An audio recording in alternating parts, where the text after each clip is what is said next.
thematic categories within these calls, and they will be presented via our speaker from European Commission. Therefore, I introduce Dr. Erno van de Wert, Deputy Head of Unit Capability Development, Directorate General for Defense Industry and Space, who will have the keynote speech about this call, about European Defense Fund activities, the acute activities, of course.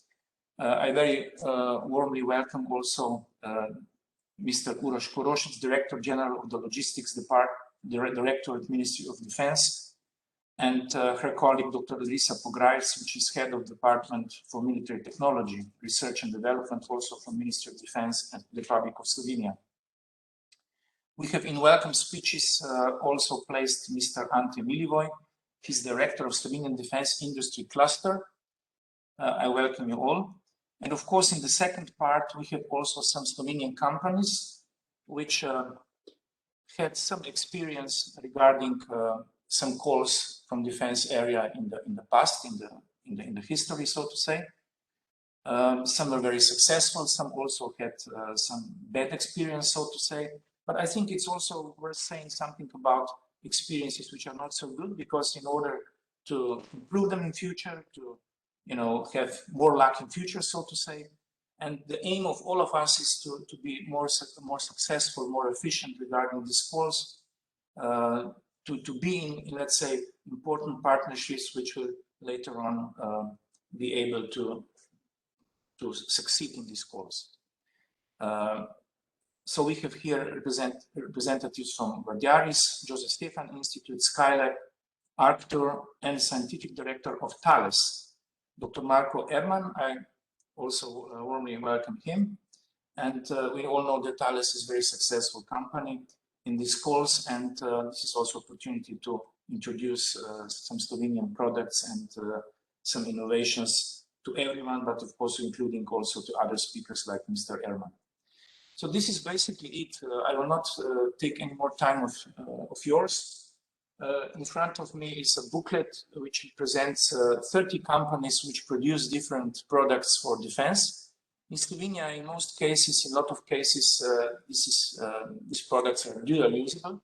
So, but nevertheless, Slovenia has and it will have a lot of interesting products and services for defense as well. And the aim of this event is to really introduce possibilities and also to stimulate companies to be maybe more courageous and really go into it, to get partnership, to use our help of Ministry of Defense, to use the help of Slovenian Business Association, of cluster, Slovenian cluster of defense, etc., and really to go for it. So our first speaker is Mr. Uroš Korošec, as I said, Director General of the Logistics, Directorate Ministry of Defense of the Republic of Slovenia. Mr. Korošec, welcome here among us. We had some events in the past already, but very welcome to this one, and we're looking forward for your greeting, so to say. Please, the floor is yours, or the screen is yours. Thank you very much, Mr. Veselinovic. Thank you. Dear participants, dear speakers, ladies and gentlemen, I'm pleased to welcome you today at the Slovenian European Defense Info Day, especially because this event is becoming a tradition. We noticed an increase of participation in the last years. As you are aware, the European Union is striving to strengthen defense, autonomy, efficiency, and progress in these areas. Political initiatives have become concrete acts a while ago, and they are leading us to our goals, slowly but surely. One such act, which is very important, if not the most important, was the establishment of the European Defense Fund.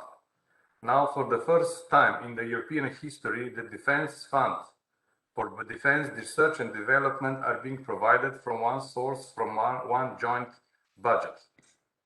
The Republic of Slovenia has from very beginning strived to become a part of this initiative as soon as possible, despite the fact that we are among countries with smaller size defense industry. We have recognized this opportunity to expand defense technological research and industrial base in Slovenia.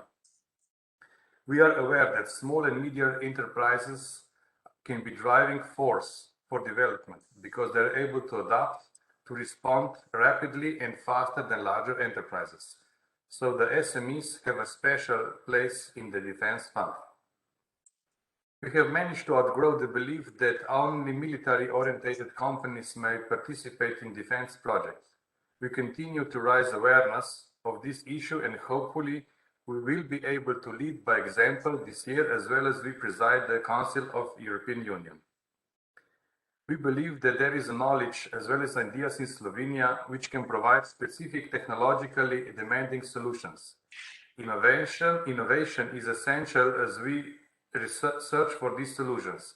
The drivers of the innovations are you, people who work in the small and medium-sized enterprises, as well as researchers with disruptive ideas. We must not overlook the dual use of such technologies, which are very important.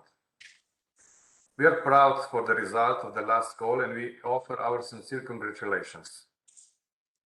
We needed this encouragement and proof that it can be done, and that we can achieve a lot if we work together.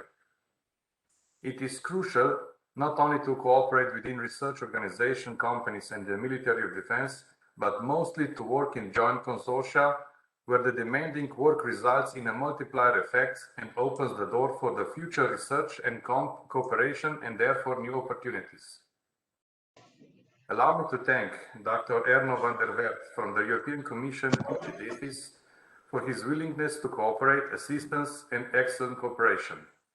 Representatives of companies and research organizations for their presentation, Dr. Marco Erman from Thales, Denis Rože from Guardiaris, Dr. Gregor Dolenc from Josef Stefan Institute, Dr. Tomasz Rotovnik from Skylabs, and Tomi Ilias from Arctur.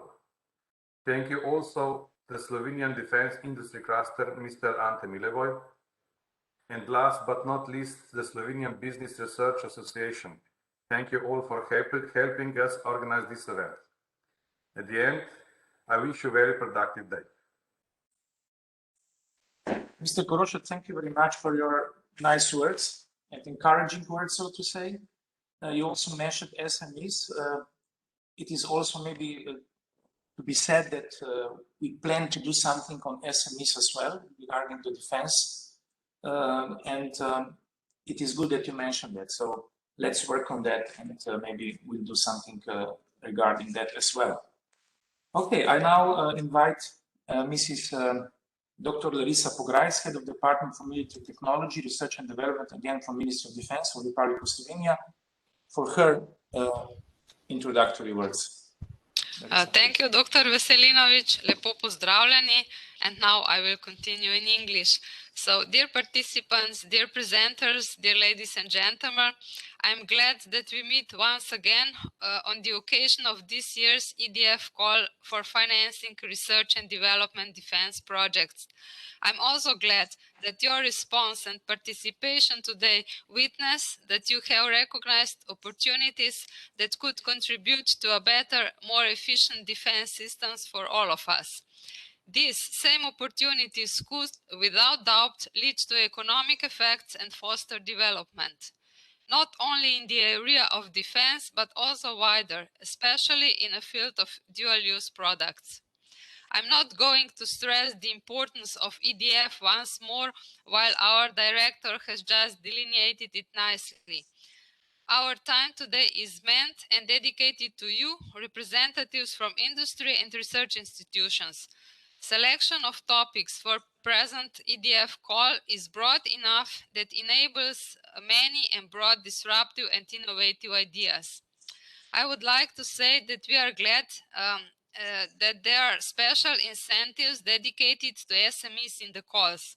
For instance, special call dedicated to the SME worth more than 60 million euros. Special bonus is foreseen if SMEs take part in the consortia with bigger companies and so on. At the Ministry of Defense, we are going to support you to the best of our abilities. We have just hired a new co-worker for the purpose who will be a link among you, European Commission and the Ministry, so-called national focal point. Please allow me also some practical instructions regarding the call. I have to stress that we have all together with you been learning how to cope with these new challenges, and we are trying to establish a well-working system. Therefore, I kindly ask you for some patience in advance, which might be needed. There is just a small team of 1 or 2 people working on these teams at the ministry. With regard to just mentioned, I kindly ask you to address your requests for instance, letter of intent and similar documents as early as possible, because also our national procedures take some time, and I thank you for that. Allow me also to remind you of the Info Day organized by the European Commission on the 15th of September, which will be followed by so-called matchmaking events the following next 2 days. Definitely an opportunity for seeking partners and building consortia. And before I conclude, of course, I would like to thank to the European Commission for its support at our efforts. Thank you very much, Dr. Erno van der Wert. Thank you very much also Dr. Marco Erman from Thales for sharing your knowledge, experience and views. Thank you Denis Rujaj, Dr. Gregor Dolanc, Dr. Tomasz Rotovnik, Tomi Iljaš for your presentations. Also Slovenian Defense Industry Cluster, thank you Mr. Ante Milevoj for promise for further fruitful cooperation, of course. And the last but not the least, of course, we thank Slovenian Business and Research Association. Thank you, Dr. Veselinovic, and especially Maja Ferlinc. Moreover, of course, I thank you all for being here. I wish you to make good use of today's event and opportunities for cooperation, which might follow in the next months. Be innovative, be active, and link up successfully. I wish you good luck and a lot of success, which we are looking forward to share with you. Thanks a lot, Dr. Pograjc, for your kind words. Before introducing Ante Milevoj, Director of Slovenian Defense Industry Cluster, let me just inform you that we became member of European Network of Defense-related regions, which is based basically in Brussels and meets several times per year.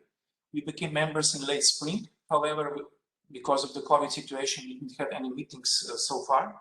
But this is another, let's say, instrument to use it in order to be more successful in defense calls. And as Dr. Pograjc mentioned, in 2 weeks' time, there will be also Info Day organized by the European Commission. And of course, why this event? Just 2 weeks before that, we tried to make it tailor-made for you. And of course, in 2 weeks' time, we will have, let's say, European Info Day, which is, of course, much more broader. So, okay, let's continue now with Mr. Ante Milevoj. Ante, please. I believe that Ante isn't here, so he might connect later. Okay. Yeah. So possibly we could move on to Okay, in that case, yes, we'll skip for the time being this introductory word from Director of Slovenian Defense Industry Cluster, and we'll move forward to our keynote speaker, Mr. Dr. Erno van der Wert, Deputy Head of Unit Capability Development, Director General for Defense Industry and Space. Erno, very much welcome here in Slovenia, so to say. Hopefully you had good holidays, and immediately after eating defense subjects, please, the floor is yours. We're looking forward to your presentation. Thank you, Drasko, and all the speakers for the nice words. Very happy to be here, and thank you very much for the invitation and the organization of this event, which indeed is very timely, as we are now having the calls published and open for submission. Let me also express gratitude from Commission for all the support we get from the Slovenian presidency in all aspects, and also defense-related aspects. So let me share my presentation. I hope this should work. Yes, we see it just full screen. And I'm now trying to get it into full screen mode. Perfect. Thank you. Do you see full screen? Because No, not yet. Okay. Now it is, yeah. Yes. Great. Okay, so what I would like to do is to give you a kind of an introduction, a primer on the European Defence Fund, and on also the first work program and the calls for proposals, which we now have published.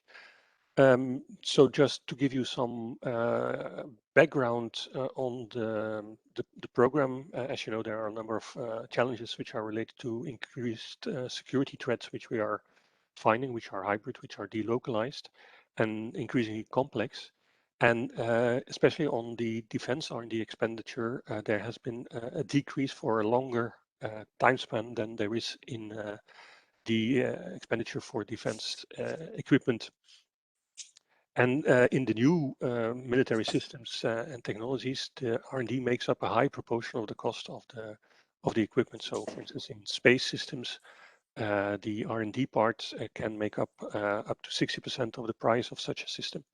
And these development costs become increasingly high, so that many countries, individual member states, cannot bear the cost for developing such systems. And so there, what we would propose as not the solution, but as part of the solution, is to set up European Defence R&D cooperation. And so now we have the European Defence Fund, but we also had the precursors since 2017, the Preparatory Action on Defence Research and the European Defence Industrial Development Programme. And they aim to improve the competitiveness of our European defence industry and also promote innovation in these areas. And also, as was mentioned also by the previous speakers, it's time to work together. So we need to increase the cross-border cooperation in defense R&D. Let me quickly show you how the European Defence Fund is built. As said, there was a part on research where we are funding research projects. The total budget for the European Defence Fund is close to 8 billion euro for the period 2021 to 2027, and about 2.7 billion for this is devoted for funding research actions. And this is done completely using the EU budget, so 100% funding for research actions. When it comes then to development, we rely also on the cooperation with member states to co-finance these projects. So we have a budget of 5.3 billion euro for the period, which should be leveraged with the funding coming from member states one way or another.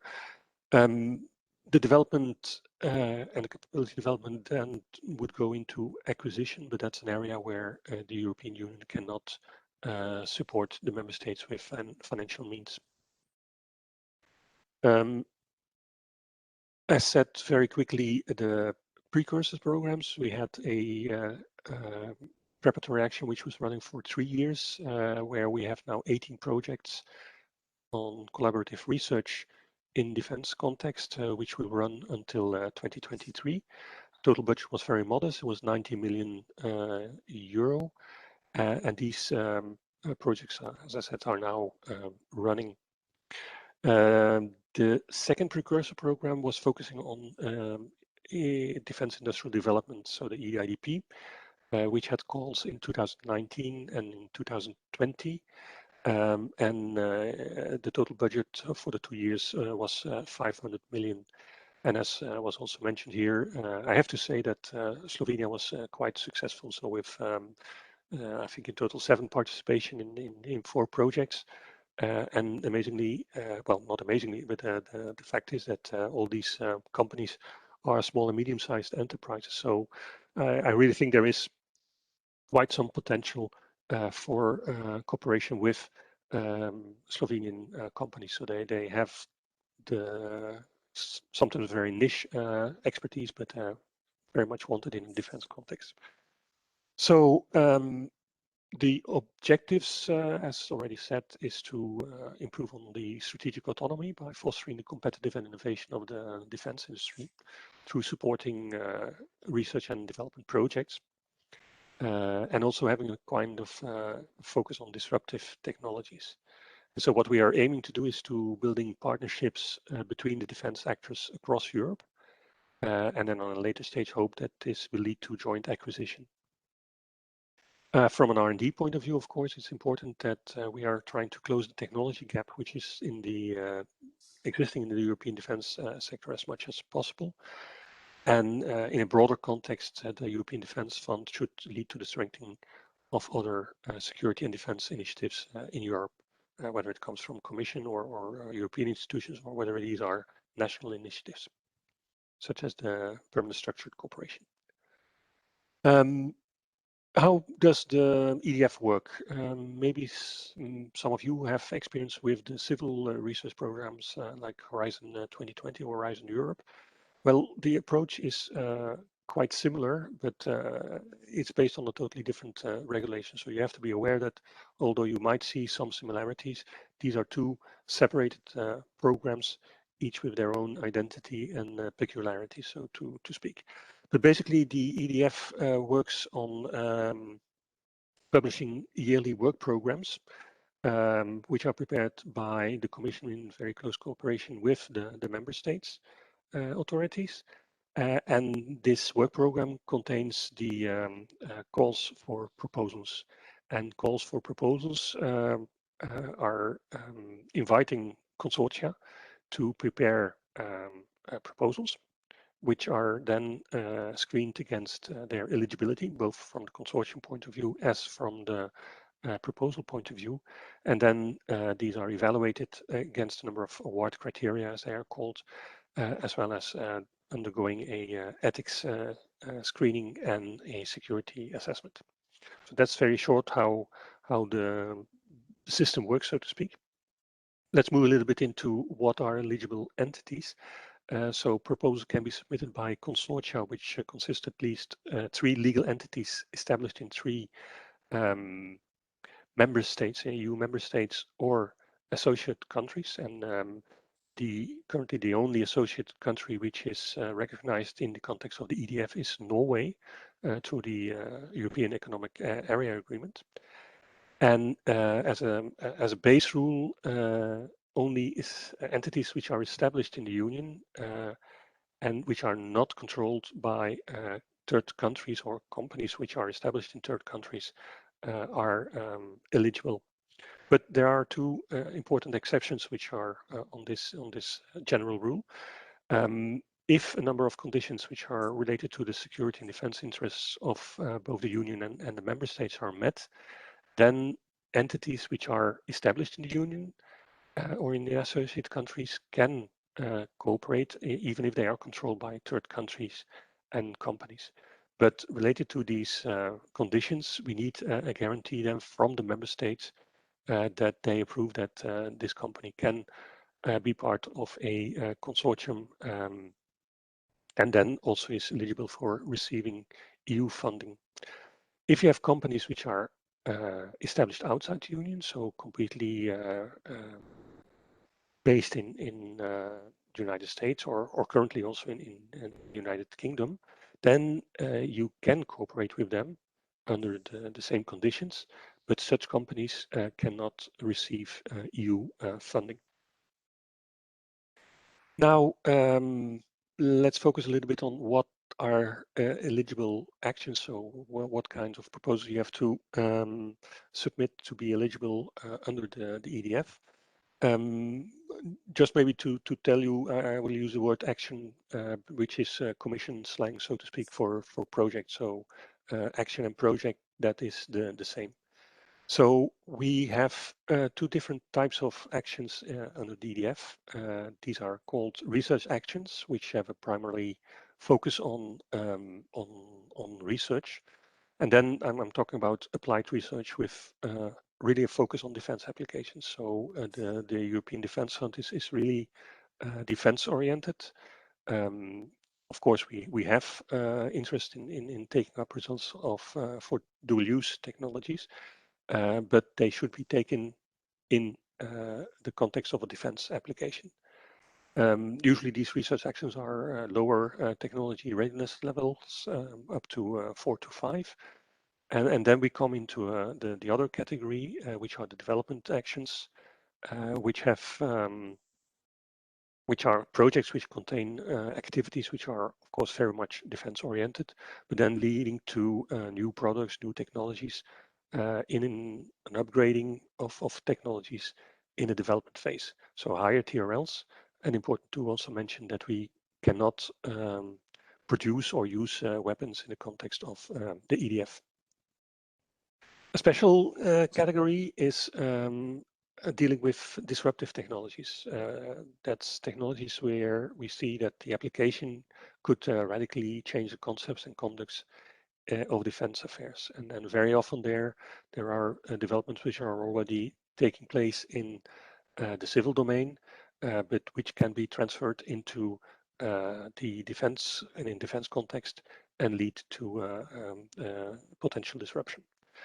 The co-legislators found this a very important concept, and up to 8% of the overall budget of the EDF, according to the regulation, should be devoted to funding R&D to such disruptive technologies.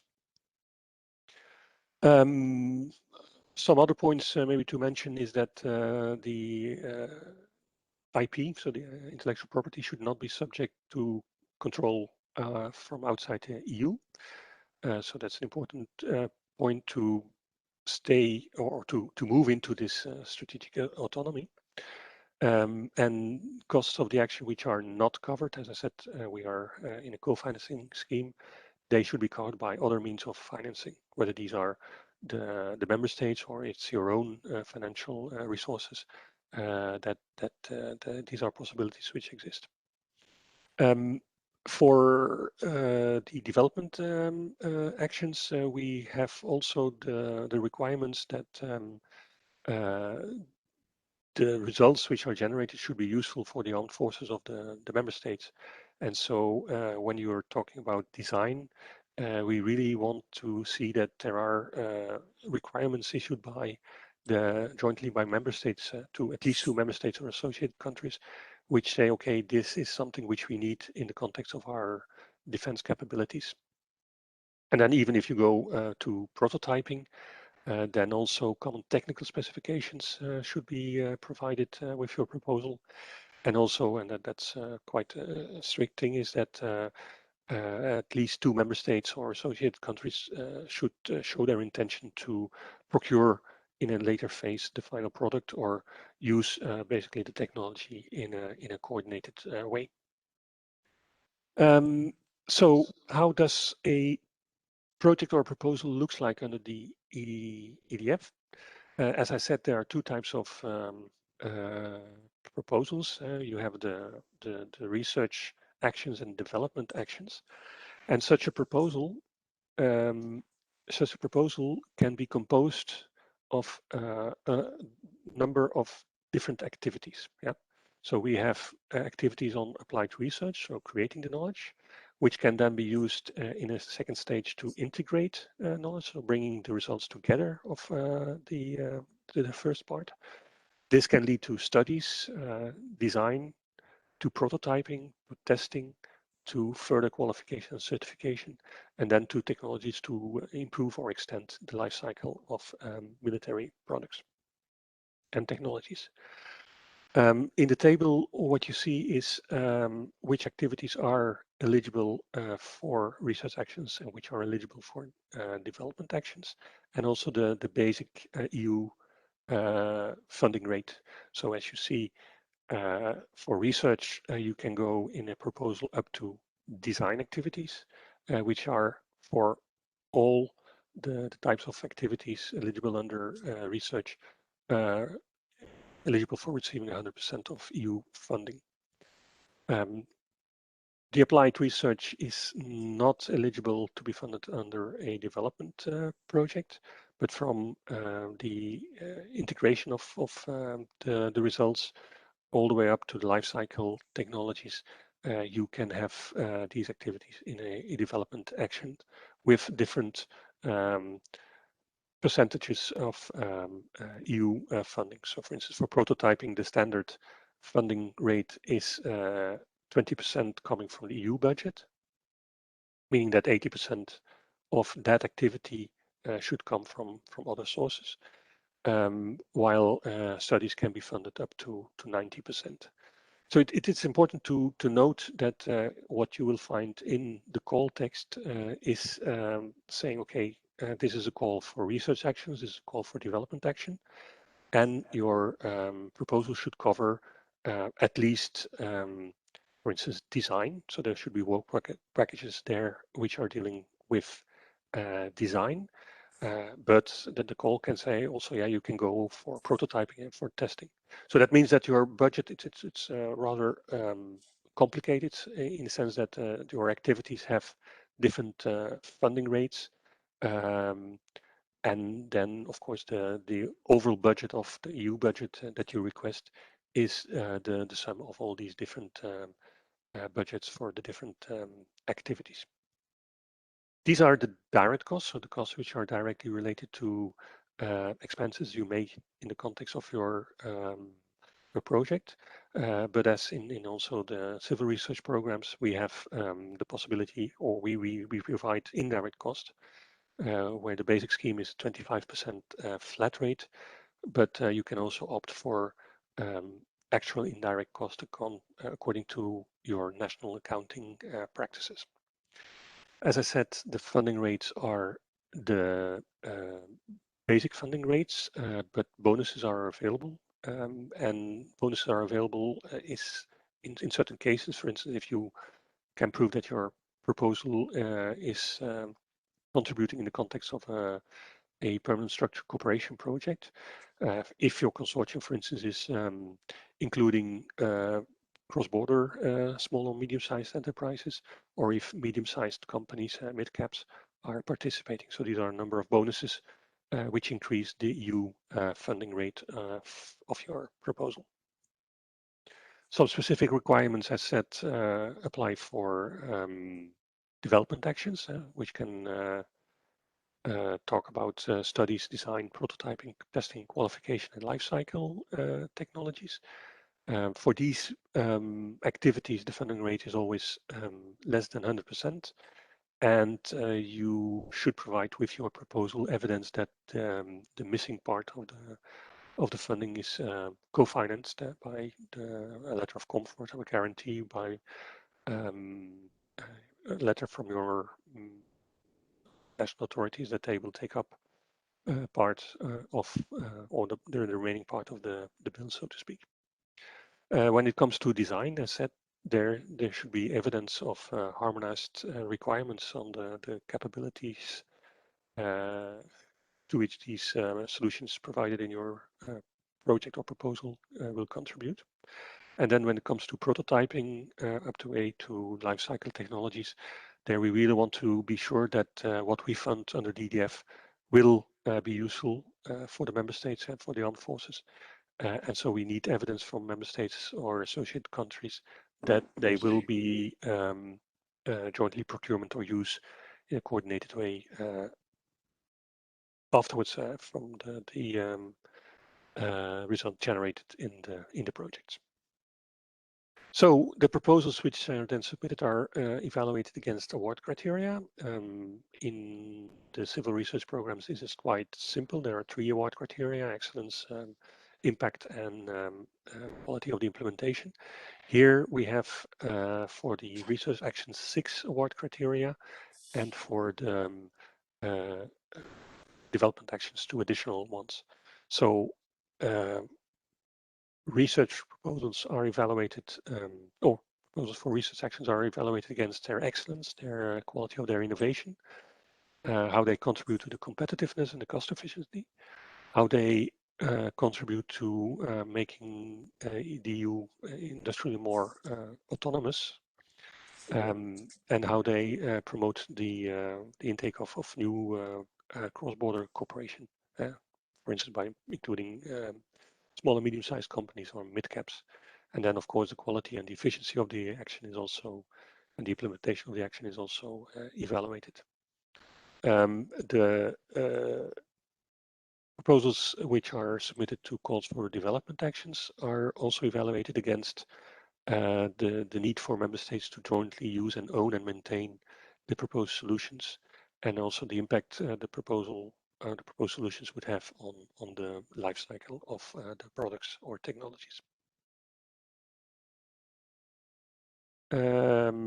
So as said, and as probably is now already a little bit clear, the excuse me, I'm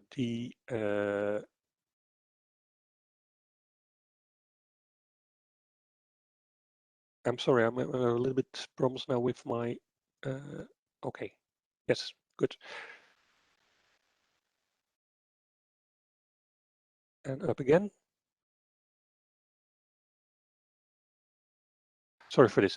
So some general comments on the award criteria, as said, different from the civil research programs. The award criteria are there to make sure that the proposals which we receive are contributing to reaching the objectives of the European Defence Fund. And you find a very detailed description of all these different criteria in the guide for applicants, which is available now on the funding and tender portal. The timeline of our 2021 EDF calls, we have published calls on 30th of June on the funding and tender portal, and we hope to open them mid next week for proposal submission. And proposals can be submitted up to 9th of December, so you still have some time. And in the meantime, we're having meetings with the info events organized in the member states, but also with the info event next week, on 15th of September, organized by the Commission. The first half of next year, we will evaluate the proposals and then select the best proposals for funding. And then the second half of that year will be used to prepare the grant agreements and sign the successful proposals, the grants agreements for the successful proposals before the end of 2022. So it's roughly a 2-year cycle, which will be repeated every year. Maybe we will publish a little bit earlier next year, but so every year there will be a new work program with new calls for proposals. And as said, the documentation is available on the funding and tender portal or on our DEFIS website. As already said, the European Defence Fund, the work program for 2021 contains 23 calls for proposals with 39 topics for total EU budget of 1.2 billion euro. These calls are arranged in what we call category of actions. There are 14 thematic categories of actions, and then one which contains open calls, so bottom-up calls for innovative defense technologies. And the thematic areas in which we are working are more or less aligned with the capability development plan. So we are talking about CBRN, information superiority, space technologies, digital transformation, air and missile defense, ground combat, naval combat. Cyber is, of course, very important. And then we have also this category of actions on disruptive technologies. The presentation will be available to the audience afterwards, so I'm not going to go into detail of all these 23 calls for proposals, but just explain you a little bit how it works. So a call will be calling for research actions or for development actions. So you will not have a combination of research and development in a single call. And then a call can have multiple topics. For instance, here you have the cyber call, where 13.5 million euro will be dedicated for a call for research actions on cyber defense and incidents management. And then also on the development side, you will have a call for 20 million euro on improved efficiency of cyber trainings and exercises. So these are 2 calls in the cyber category of actions. which then eventually will lead to one or more projects per call. In the space program, for instance, here you see we have no call this year on research actions, but we have a call on development actions in two topics, the NAV4 surveillance and the European protected waveform. And so here you see the calls for digital transformation, energy resilience, and environmental transitions. We have calls on materials and components, electronic components, air combat, air missile defense, ground combat, force protection, naval combat. And then we have a call on disruptive technologies.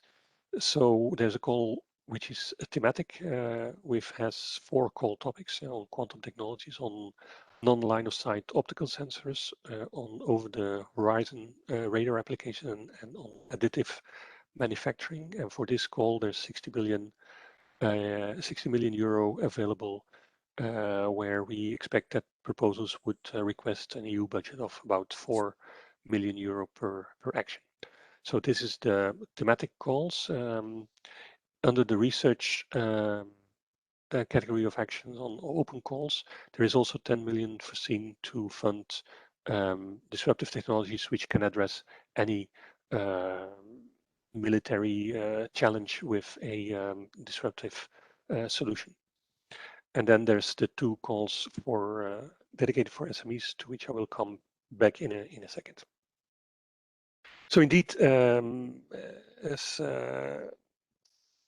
Dr. Brogwatch was already saying, we do a lot of efforts to include SMEs in EDF because a lot of these SMEs have indeed very innovative solutions, which are deployed in a civil context, but they don't have necessarily the means and the possibility to connect to the wider defense community. So that's why we have dedicated open call for SMEs, and we have also the SME bonus and awards criteria, which are promoting consortia, which are including SMEs in their application. Quickly on the 2 open calls for SMEs, there's one which is on for research actions. So we are looking for research on innovative and future-oriented defense solutions. And the new thing here is that your consortia can be composed not only of SMEs, but you can only include research organizations, so research and technology organizations, research institutes, universities, for up to 40% of the total budget you are requesting. Successful SMEs in such a consortia may be offered business coaching if this is wanted. And as said, we request proposals with a ceiling set to 4 million per proposal. And the call has a total budget of 17.5 million euro. The second call is an open call focused on SMEs for development. And here the consortium can only be composed of beneficiaries, and be very careful on this. And when you're composing your consortium, that you're very, very sure that only SMEs are there, because it's an eligibility criteria. So if an applicant is not an SME, your proposal is not eligible. So only SME can be beneficiaries, but per beneficiary, they can be going up to 30% of the funding into subcontracting. Also here, business coaching will be provided if needed.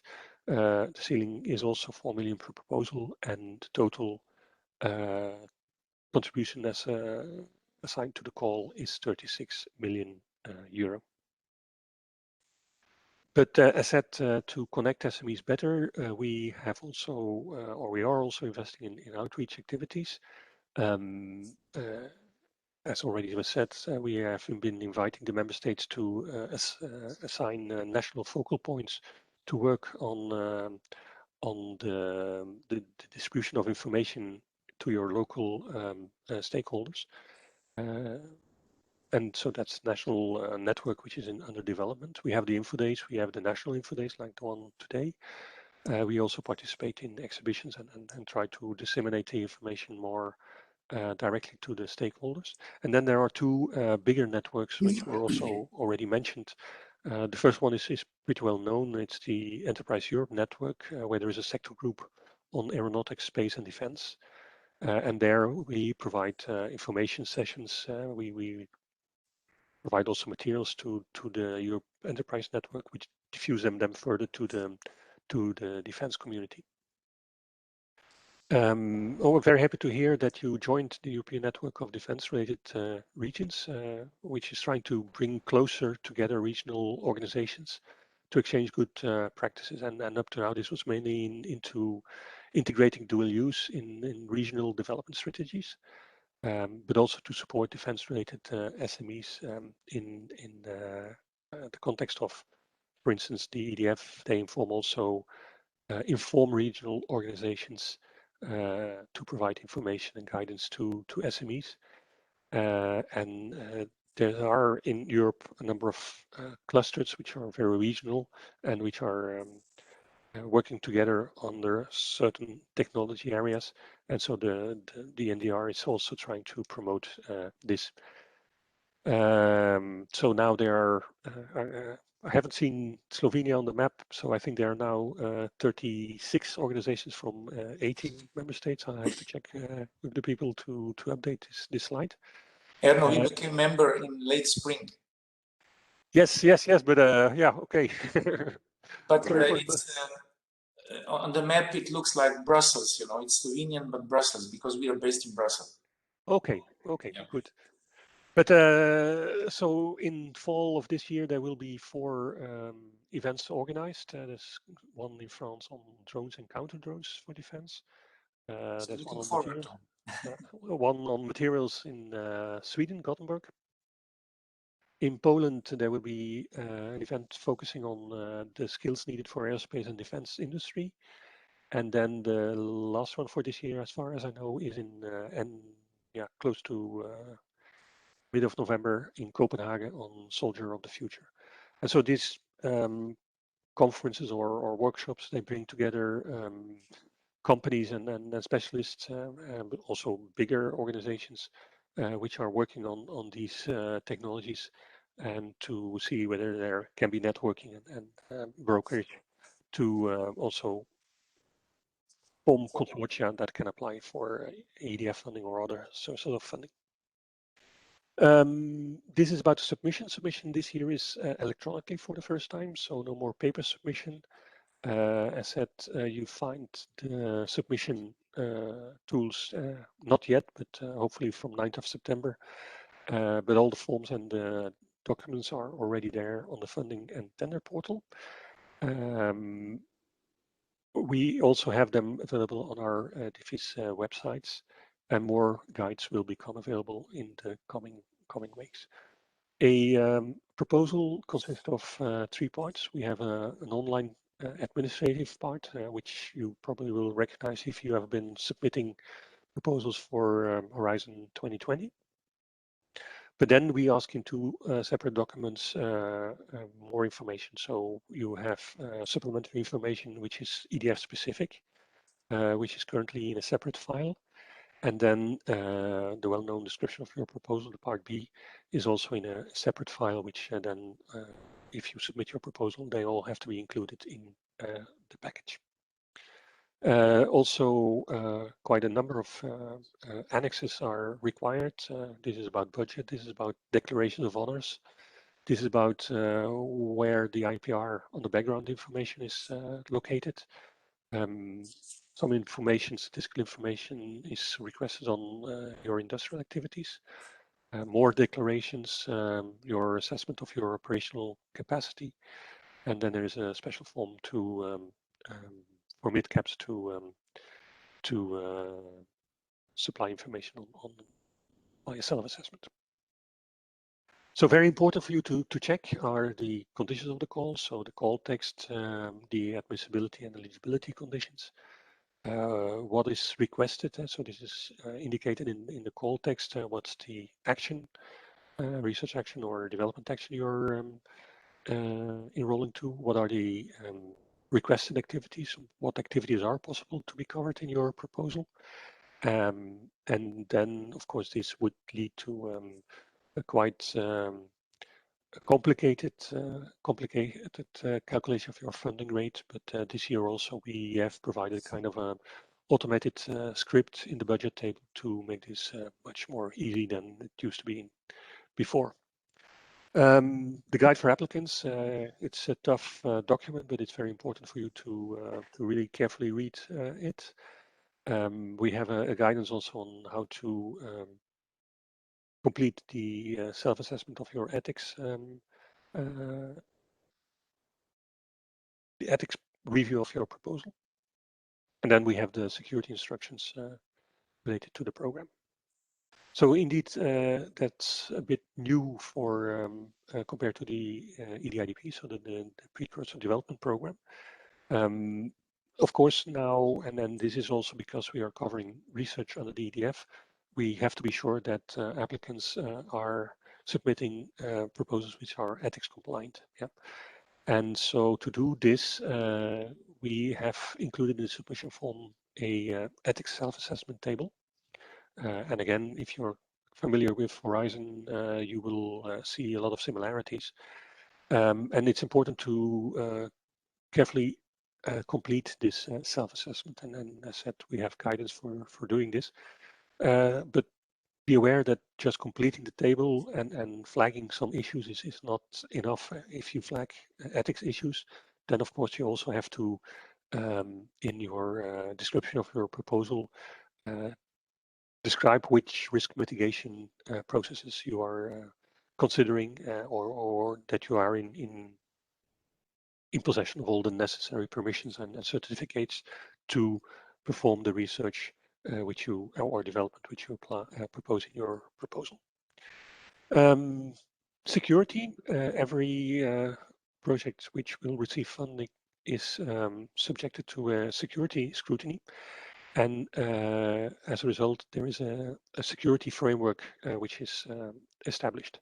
There's two ways to do this according to the regulation, or the member states in which the companies or the entities are established, which are in the consortium, they take the initiative and then they do it according to their national practices.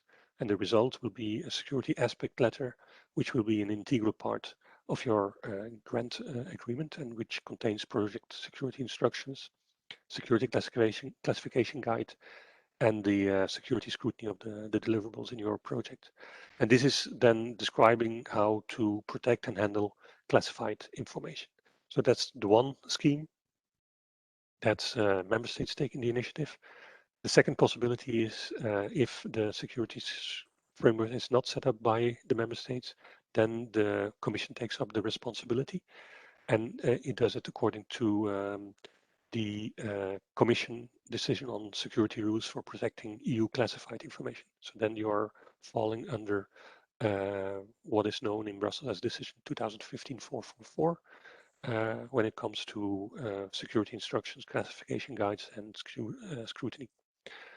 And in both cases, the framework, security framework for the action for the project should be in place before signing the grant agreement. So it's also a cordial invitation to member states to, if they decide on setting up a security framework framework for a project, to really take action as soon as possible.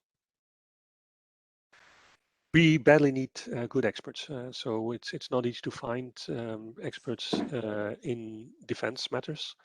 So if you have this expertise, please register in our EU expert database. This can be done at any time, and we need experts to help us with the technical evaluation of the proposals, but also now with ethics assessments in a defense context. Some links to the regulation, to EDF in general, to the funding of tenders portals. That's for you. And then, as already was mentioned, 15th of September, we will have an information day, followed by 2 days, 16th and 17th of September, of networking and brokerage.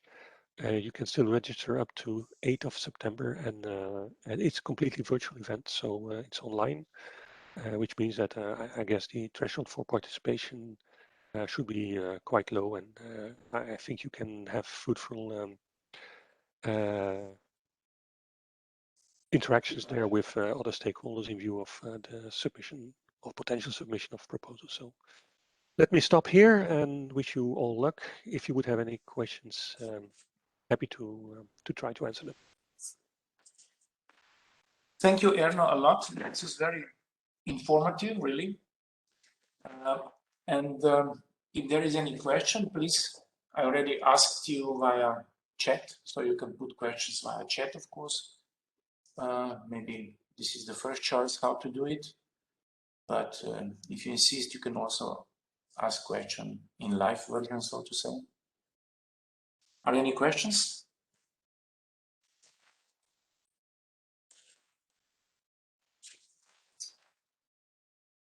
Maybe, Erno, maybe I would have one question.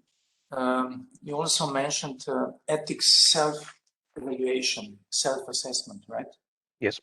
And there are 2 slides on that or something like that, right? Yes. Yeah. Yes. I mean, as said, I gave a kind of a short introduction. All these aspects will be touched upon much more in detail in the Info Day, 15th of September. But feel free to ask. Yeah. What exactly does it mean? I mean, this is kind of novelty. I mean, kind of, right? Yes. So what, and this is also in the civil programs. What you see is that there are a number of technologies which are very advanced, but where in the discussions there are some ethical concerns, and I think about artificial intelligence, about robotics, about autonomy, and so what we want to assess is that basically. Of course, everything has to be in compliance with international law. That's a no-brainer. But that also the proposed solutions are in accordance to the ethics regulations or guidelines there exist. So the Charter of Human Rights and so on. So things which are described in there have to be respected also in any action which is funded by EU. And so we have a kind of a comprehensive table which is touching upon the most common issues which we expect.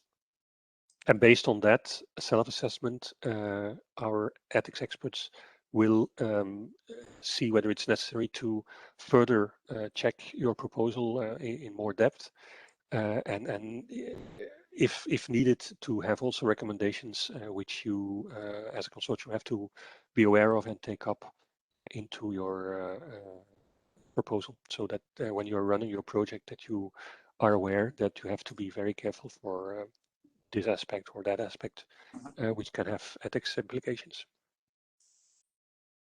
Okay, thank you. We have one question coming up here. What does it mean bonus for SMEs 35%, below 35%? That's the question as I read it.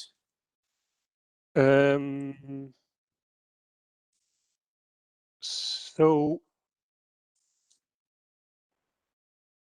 you mean no? So the total amount of, okay, an action can be, so we're talking about development actions which That's are it. partially funded by EU budget, and then the EU funding rate can be increased if the proposal contains a number of specificities. Yeah? But the total amount of bonuses can never exceed 35%. And of course, the total funding can never go beyond 100%. That's also clear. So this means that if you have a proposal which is dealing with prototyping, but is in the context of a permanent structured cooperation, or is including a lot of cross-border SMEs, or you have a couple of mid-caps there, then you can reach a total funding of 20% plus 35%, but you cannot go higher than 55% funding for development actions by the EU. Okay, this is by EU, right? And we have Yes. another question actually, and you know. Yeah. So this means that there's 45% of co-funding for that activity. Yeah? Let me be very clear on this. So a project consists of at least one, but usually more activities, and each activity has a different funding rate. So it's not that one project is only about prototyping and only receiving 20% funding. But so, of course, I mean, we can go up to 100%, right? I mean, so the difference up to 100% can be, let's say, co-financed by, let's say, maybe some national funds or whatever, right? Yeah. So you have to prove. This is the limit for EU funding, right? Well, exactly. So you have to prove in your proposal that what is not covered, the total cost of the project consists of the EU contribution, and what is not covered by the EU contribution should come from other means. And there is a possibility that you use your own financial resources. That's very often done in the SME call, that where the funding can go up to 90% when it goes, and that then the additional 10% is taken up by the company itself. One could argue, let's say, comparing this financing or funding to, let's say, Horizon funding, that it's much lower in this case, right? In percentage. If you go up to from prototyping onwards, yes, because there the philosophy is that okay, it's good to have EU money to help and assist the member states in setting up these prototypes, but there we think it's really the responsibility of the member states to identify the technologies and the systems which they are really willing to use at a later stage, and why and that's why the funding rate is lower from EU side, but will be taken up by the member states. So at the same time, we got the question regarding the comments we made, and that's actually the question for our Ministry of Finance, Ministry of Defense. Mm-hmm. If there is any Slovenian national, co-financing of such projects available, or is it possible? So maybe this question could be put to Dr. Pograc, maybe? Yes, of course. Of course, for the so-called development actions, as Erno said, there should be co-financing, and this co-financing should be done in two ways. First of all, it could be co-financed by a company which is very much interested and sees its opportunities, and it could be also co-financed from the budget of the MOD. And yes, we do have some funds. Actually, they are quite scarce. And as I said, we are also learning. It's a new procedure for us too. So we are in a process of establishing some criteria how to do it. But a first step is definitely to introduce to introduce us your idea, and then we can decide if it fits into our priorities, R&D priorities, and so on. So that's how it works, basically. Exactly. Yes. Just Erno, very quick one. If you get a grant, I mean, the company, is it pre-financed like in EIC? So yes, is there any pre-financing? Yes, there is pre-financing, and the standard pre-financing rate is 65% or up to 65%. Mm-hmm. Yeah. Okay. Yeah. And there's one concrete question, very specific one, very detailed one. I'll just read it, if you don't mind. Is the bonus for involvement of SMEs into project same if a SME is involved first as a beneficiary partner of the project, or second, non-subcontractor involved as a subcontractor with a direct contractual relationship to a recipient, like project partner? So the SME bonus is calculated based on the SMEs participating as a beneficiary, a linked third party, or a main subcontractor. So which is already identified in the proposal. Yeah. But may I come back to Larissa's comment Yes, for a moment? Yeah. No, and nice to see you and hear you, Larissa. By the way, the issue is indeed that we are looking for complementary funding for the part which is not funded by the EU, but that does not mean that each and if we were talking about the case that the funding would come from the national MODs, it doesn't mean that all the MODs behind the entities in the consortium should contribute. It's very well possible that in a large consortium that the co-financing is picked up by 2 or 3 member states, while the consortium can contain entities which are established in other countries. Thank you, Anna, for this additional comment. We have another question, which is an interesting one. Actually, it bothered me as well. And we got a question from the speaker from the next session from Skylabs, Mr. Rotonic, and he's asking whether there is any special reason that in this EDF call, space segment is only covered under the development section and not, you know. You mean looking at this? Yes, exactly. So yes, okay.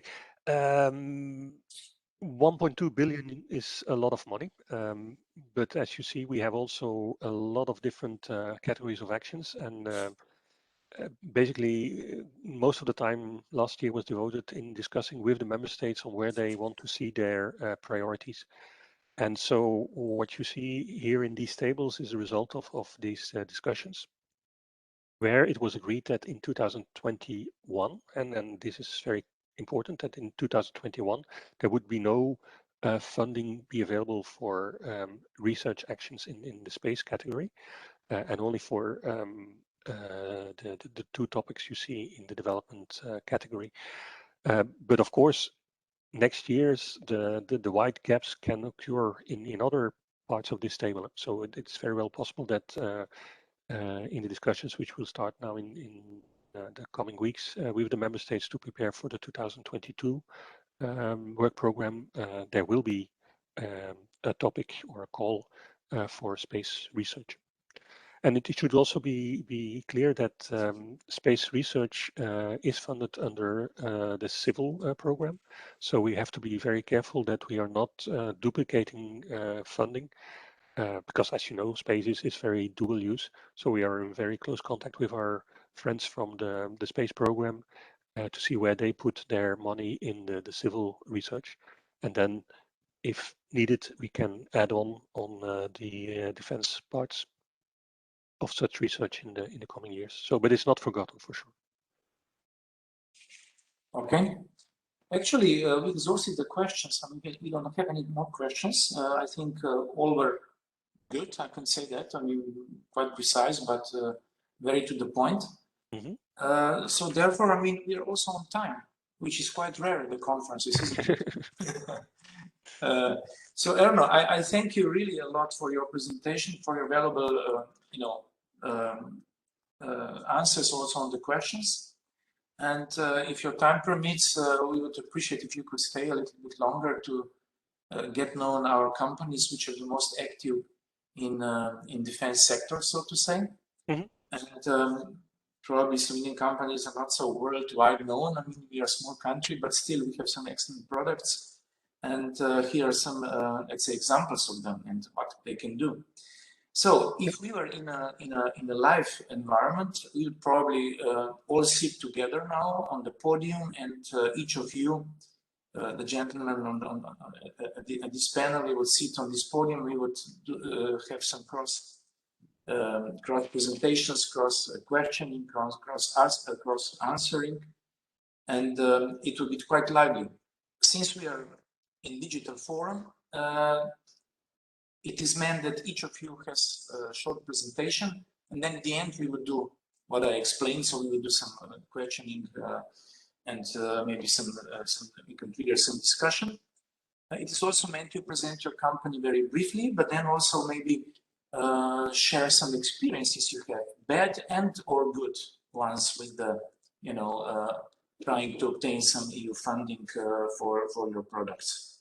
So please, first on the list is Denis Gordiaris, and again, thank you all for coming, guys. And please, Denis, the floor is yours.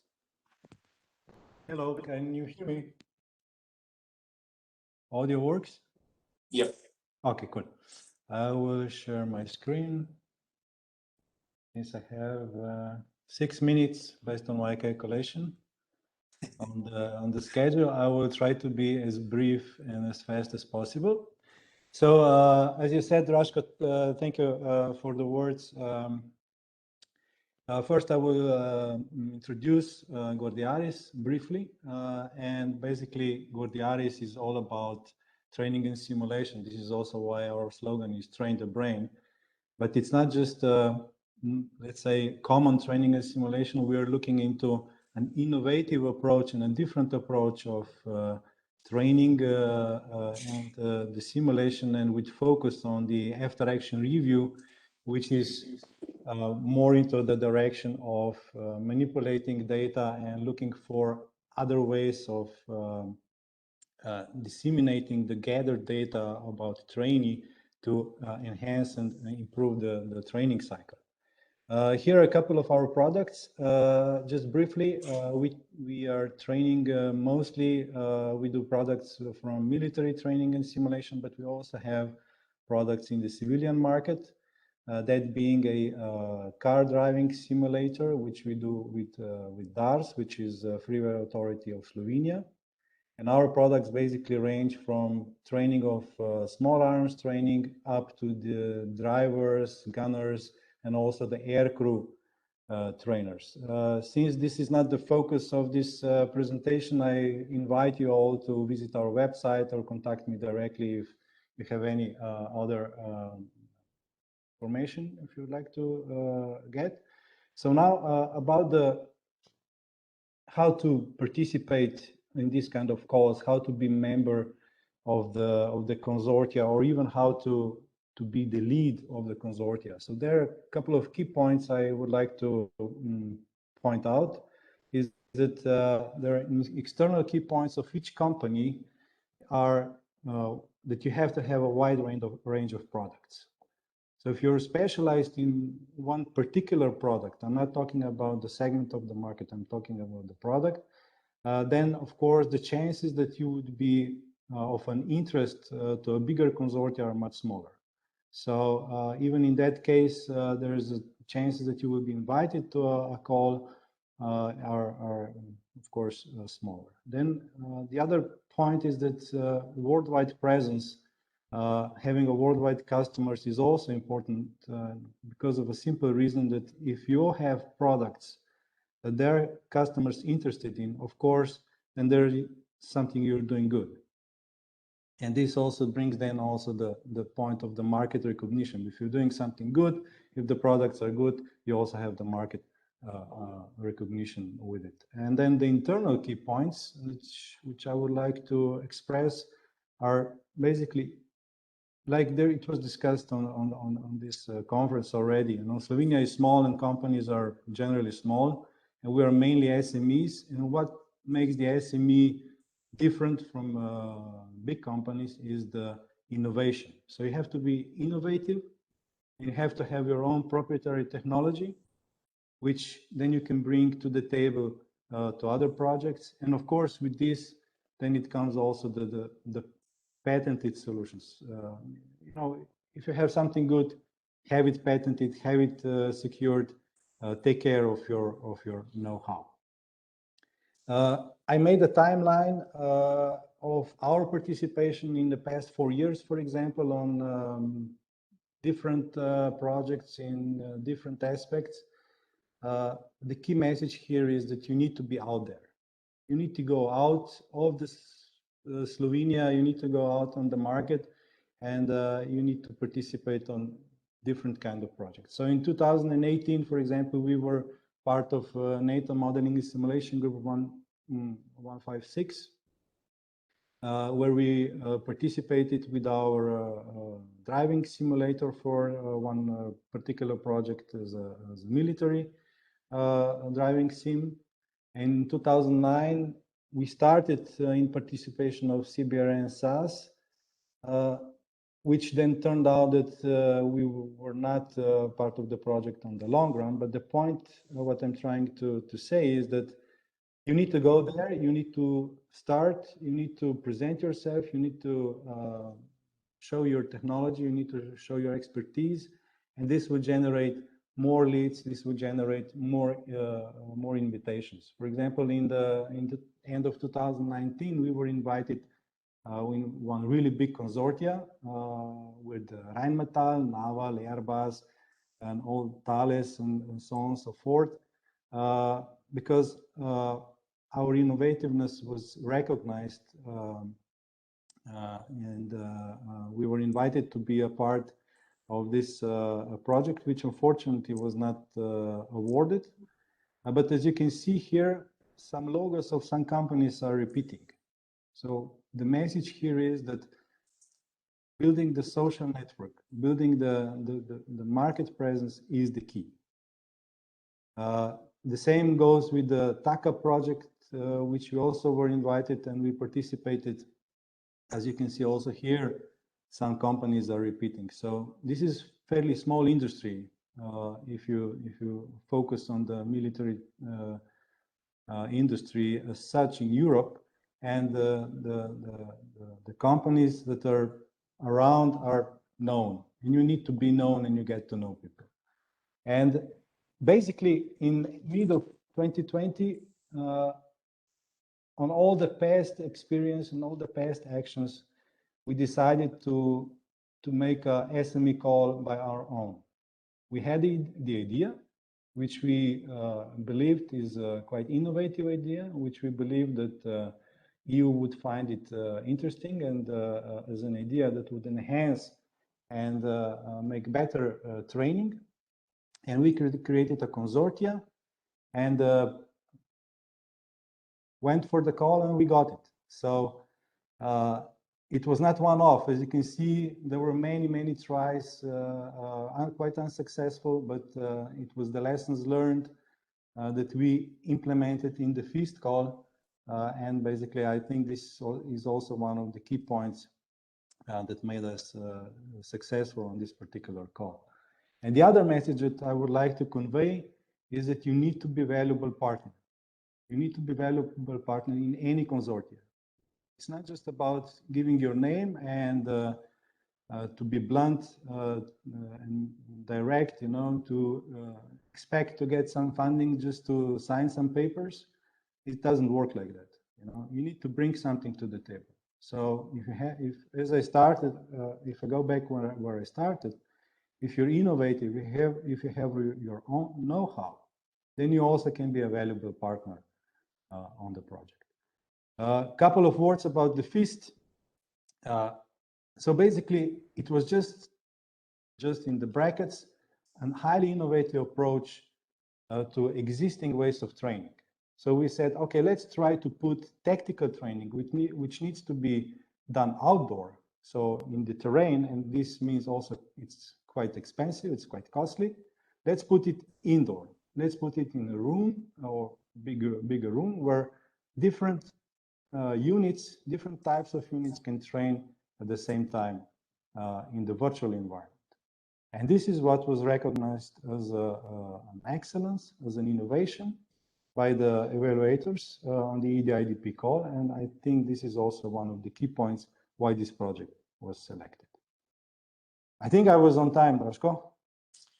Yes, Denis, very good and very informative. Thanks a lot.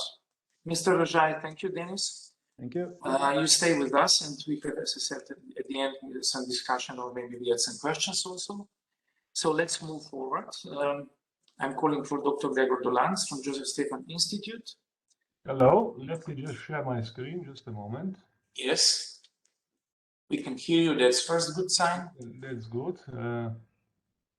Probably now you are able Yes. to see the screen. I'm going to put it to presentation mode. Just a moment. It's there. We can see it. Great. You can see it. Okay. So thank you very much. My presentation is rather general. I want to discuss about opportunities of European Defence Fund for the research institutions. Well, I have an impression that almost everything was explained by our keynote speaker, so I will hardly add anything more useful information. Maybe some basic facts. It's always possible to add something. Okay, I will try. So in research institutions, this is still, this fund is still recognized as some, let's say, fund for heavy weapons or arms or something like that. But actually it is not the case, as we have seen. It is a fund for developing of new defense technologies, cutting-edge technologies that has dual use. This means in military and also in civil use. So these are some facts to explain, to just repeat. The budget is around 8 million euros for 7 years. This means quite significant budget. Calls will be on yearly basis, and as I mentioned, it is for funding of research and also co-funding of the design. So this table below is a little bit obsolete. It is from 2017. I apologize for that. It shows which are the technologies that it will be used. So we can see that these are technologies, let's say, from technological sector and natural sciences that can be used not only in military, but also in civil applications. So what are the opportunities for the research institutions? For research, this is a relatively new instrument and is not well understood and well exploited. In general, my estimation is that it is very interesting for Slovenian research institutions, especially in those topics which are potentially useful outside military sector, for instance, renewable energy, safety, robotics, etc. This is particularly interesting to participate. It seems that rules and technology of application is very similar to Horizon Europe and former Horizon 2020. The information and application portal seems very similar, although, as mentioned by our keynote speaker, the content behind is quite different. The good point is that research institutions have broad experiences in preparation of EU finance project like Horizon. So they also are quite skilled for coordination and managing such international projects. There are some special departments on the institutions that can support this, so this is all good. Particular research institutions in Slovenia from the field of natural sciences and technology also have good technological knowledge, and they could potentially contribute to this kind of projects. As I mentioned, this is from artificial intelligence, energy storage, propulsion systems, security materials, and many others. All this technology knowledge exists on the institutions. So based on this, it seems that research institutions in Slovenia are potential partners and also in some cases could also act as a coordinators. But there are challenges. So the question is, what are realistic chances to participate in this kind of projects? As actually said by our previous speaker, link to the defense industrial partners is very important. Without this, this is impossible. So to find and join this kind of consortium, to find partners, we need a network or past collaboration in the defense sector, which may not be the case in the majority of the research institutions.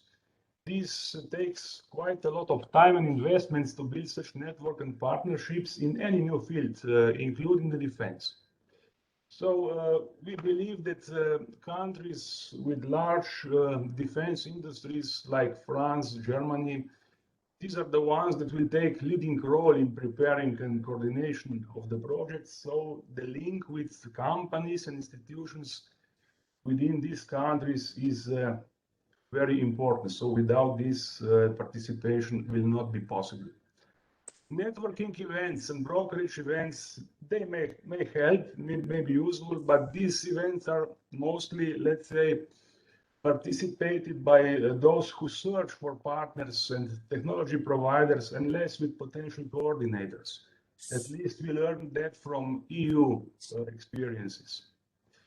And in addition to that, the policy of particular research institutions may prevent them to participate in military-oriented projects, but as I mentioned, this is not quite well understood by institutions. Those are the projects with dual use. So what can help us? Participation in past projects, related projects to EDF, of course, they can help because consortia from those projects can be used to enter new projects, and these are those preparatory actions on defense and research, European Defense Industrial Development Program, and also EDA projects like CAD-B, NATO projects, and this first batch of predecessors of EDF projects. So I can conclude this short presentation. I think this is an interesting possibility for research institutions which can provide required disruptive technologies, but even if this condition is fulfilled, a lot of effort and flexibility, agility will be required to find and join the consortia. So this is quite a challenge. Thank you for listening. Okay, thanks a lot.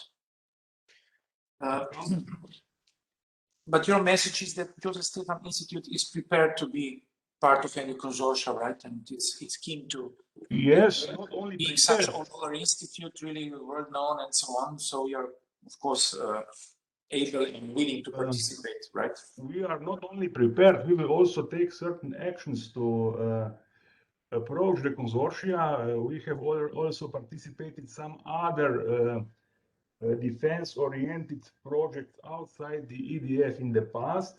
So we will, of course, make some actions to be successful also in this instrument. Of course. Thank you. Okay, let's move forward. Our next speaker is coming from Skylabs, Dr. Rutomnik Tomasz. Please, the floor is yours. Can you hear me? Okay, thank you.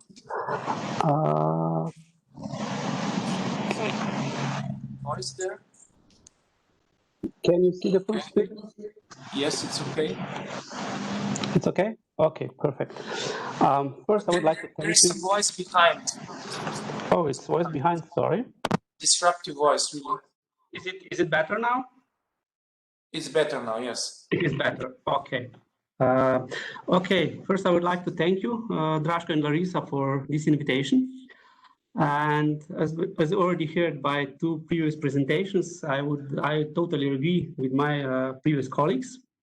It sounds really quite straightforward how to participate and also succeed on international call or any kind of projects. Of course, you need to educate, train, or hire experts to establish the critical mass.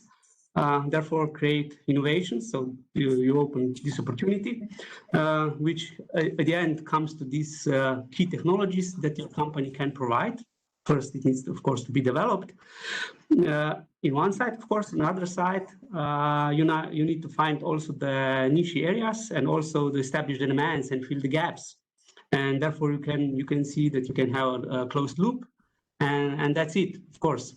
But from the Skylabs perspective, actually, as a Skylabs company, we actually do. This is the path of the Skylabs company, but we also have some.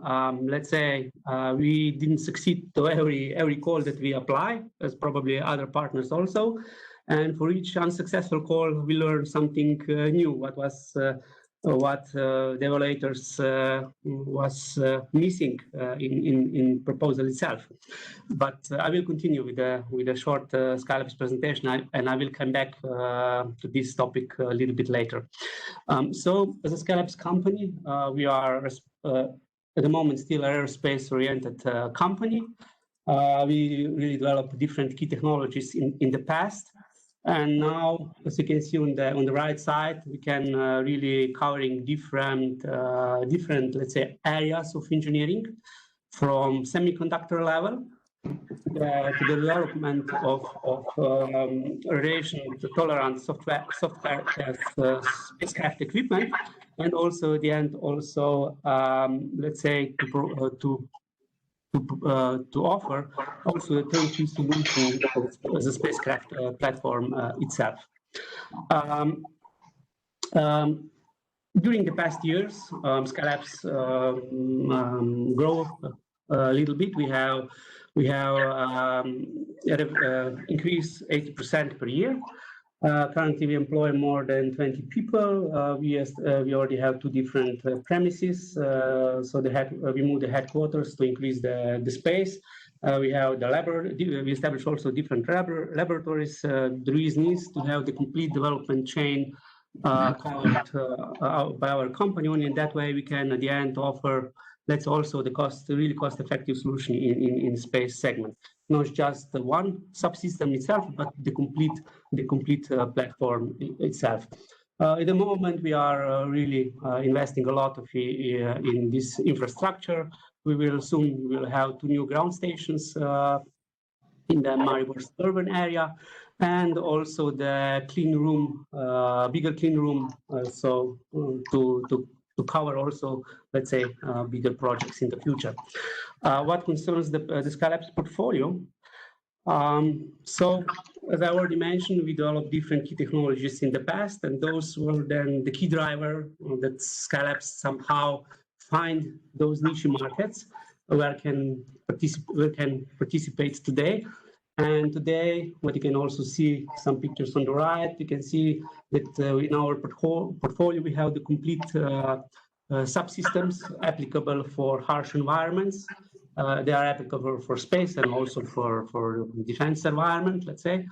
And with those, let's say, subsystems, we can offer to the market the complete satellite platform as such. And what is the difference of our platform against the competitors? So we really incorporate different technologies, SEC immunity, error mitigation techniques, 3-level FDR policy, redundancy on critical functions, and also the end thoughtful component selections, and mix of all those, let's say, knowledges in such a miniaturized platform gives us in this current market an advantage, because we somehow translate all those needed technologies from much higher satellites into this more competitive, more commercialized with cost optimization market. As I already mentioned, so we didn't, I didn't mention that yet, but in the past, or we didn't yet have some EU cooperation on the defense segment. This is something that we are still working on, but we have some experience, or we already have quite a long experience in international calls, EU calls, and also commercial calls. In the defense segment, I would just like to expose the project called Eaglet 2. It is the company, so the customer was actually not the OHB Italy, this is the prime contractor. We are somehow suppliers to this partner, but the contractor came from the defense, let's say, sector, from the defense ministry. The goal of this project is to develop the constellation of 60 satellites. We will be then using ICR on the EU borders.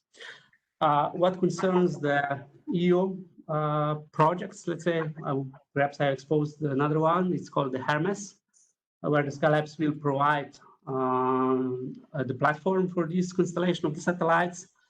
We just signed the order for another 3 satellites. So now we will be provider for the 6 platforms for this project.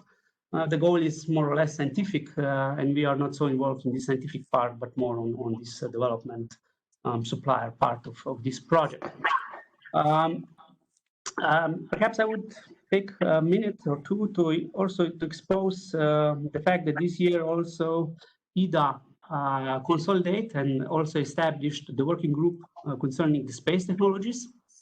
If this group will grow, and of course, if it will continue working well, probably in the future we could also expect the CapEx. And also, this was the reason that I actually have the question before about these space topics addressed inside the EDF call. Probably could expect this in the future. So this is something that exposed today in this presentation. I will conclude with this the last slide. So thank you for listening.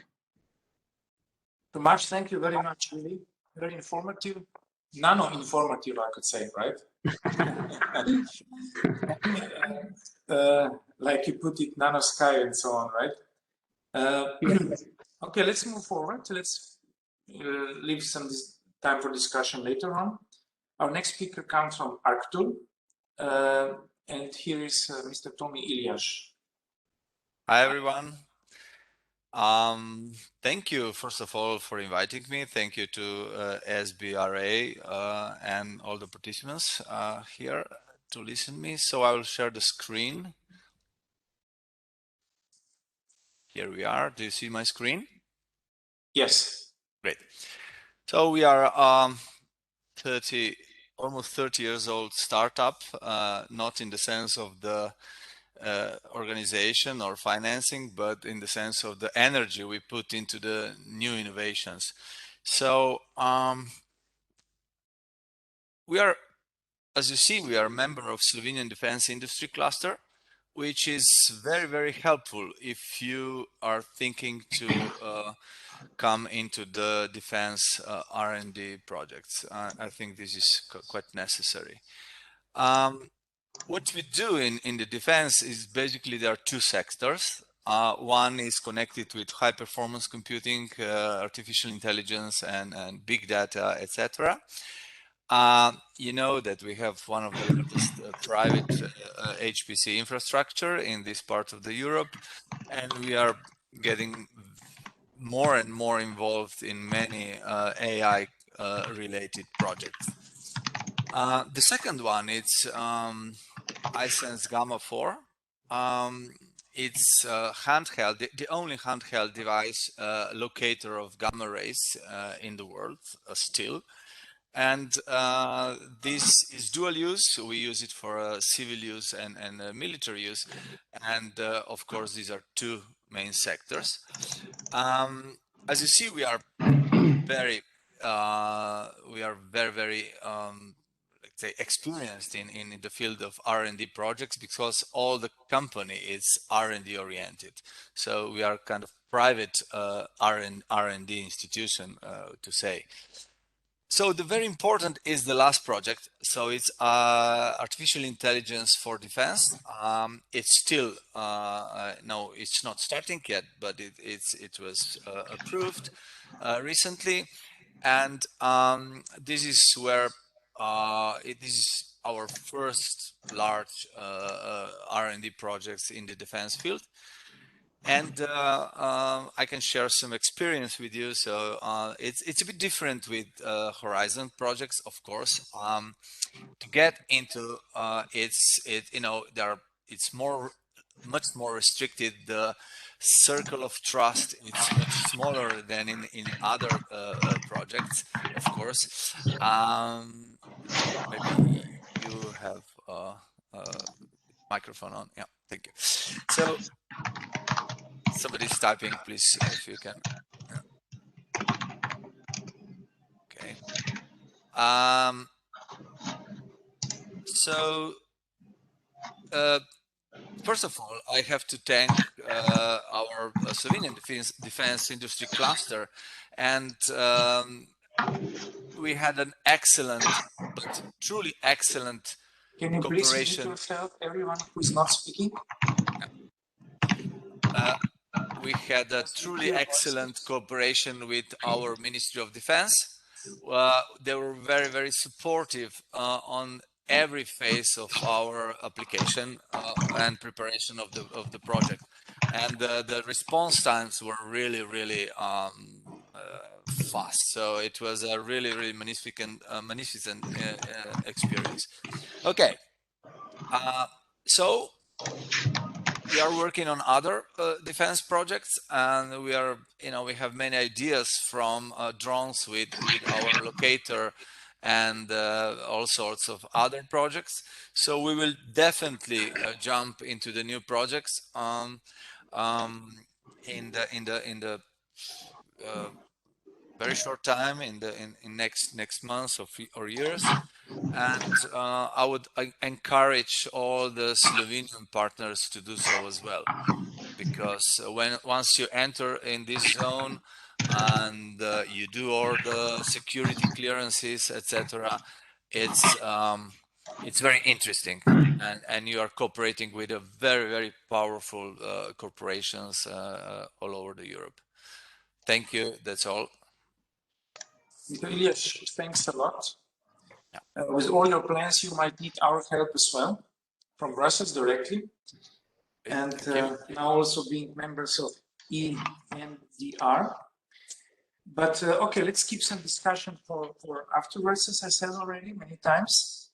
And the last but not the least, we have here a scientific director of Thales, TAL. I don't know how you pronounce it really correctly. Mr. Marco Erman, the floor is yours. And please, we are all looking forward for your presentation. You were mentioned a couple of times also before during other presentations. So obviously, your name is spreading around in this industry. Please, the floor is yours. Thank you so much. And maybe just before starting, I apologize. Somebody obviously has the mic on, and it's disturbing others. So please mute yourself, everyone who is not speaking. Thank you.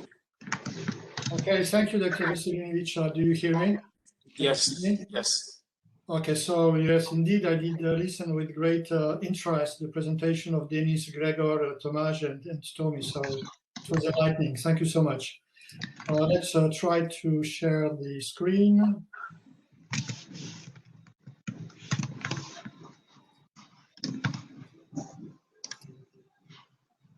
Do you see it?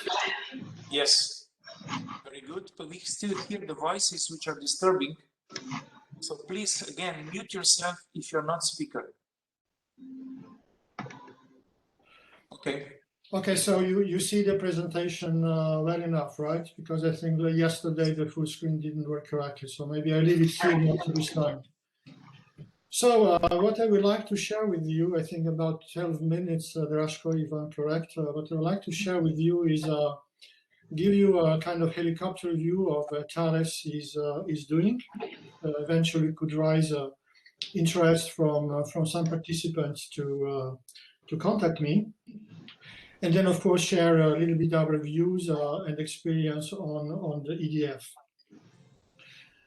So just to give the numbers and the activities we are doing, we are one actor which is active in 5 vertical markets, which is relatively huge market space, I would say. That includes aerospace, the space, the ground transportation, defense, and security.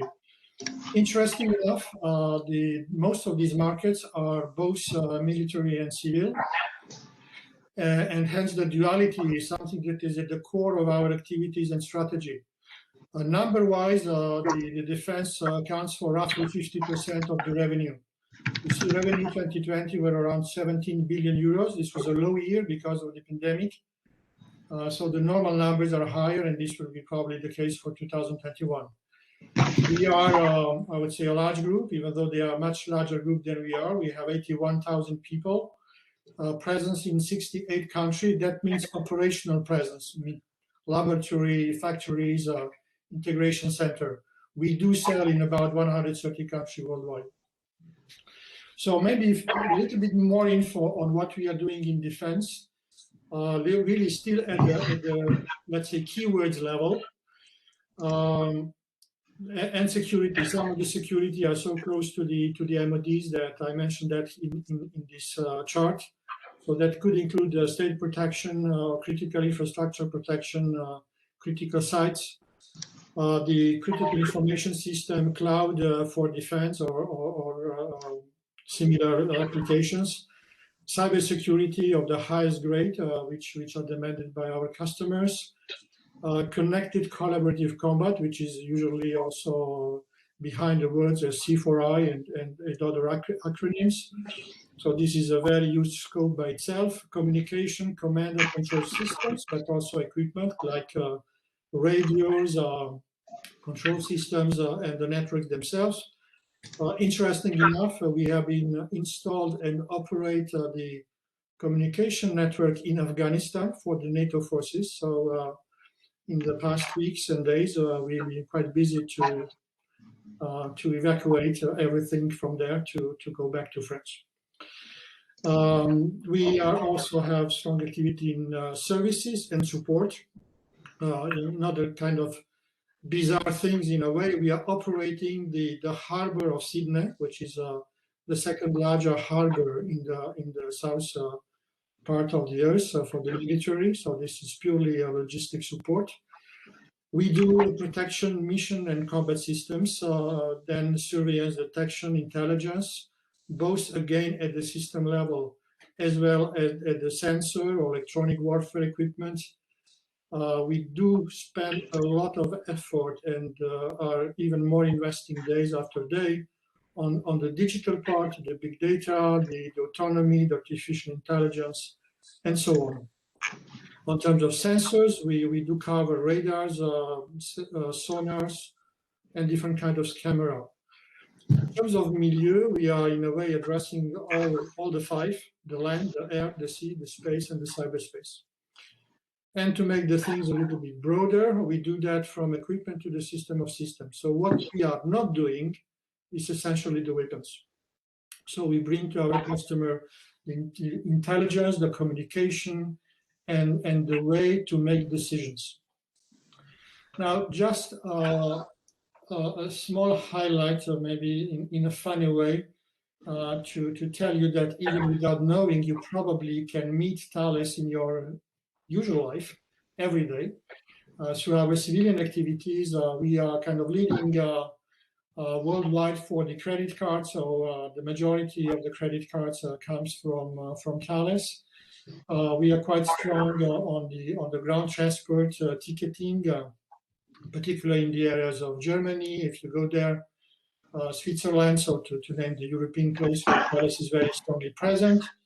We are very present in the air transport on the planes, which you always meet Thales if you take an Airbus, and sometimes Thales if you take Boeing. But you more or less will not escape Thales to air traffic control when you fly.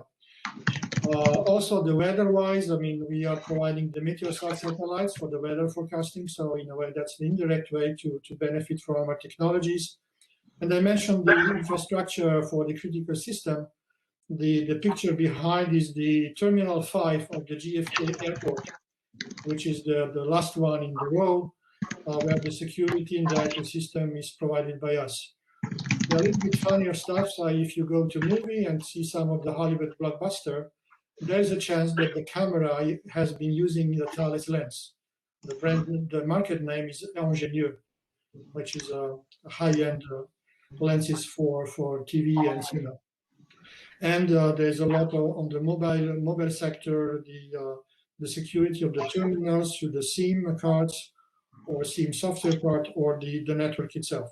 So this is the way, in a way, we are not a B2C company, but to some respect, we do impact the life of the citizens with the solutions, which primarily you can see there again, it's about safety, security, and connectivity. Now, all this is extremely demanding on research and development. So the numbers of Thales are very important in this respect. You see, we have 35,500 people in R&D, which means that this is 40% of the total staff, which is more a ratio of a startup than a big company. But here we are. This can be explained by the very demanding technologies and system engineering we are faced to. About 10% of this effort is more on let's say, to use the word that was used already before. So research and technology, All this is a spending of about 3.5 billion euros, so consequently proportional to the headcounts to some extent. We, of course, do protect what we do because we do a lot of technological innovations and also in breakthrough technology. So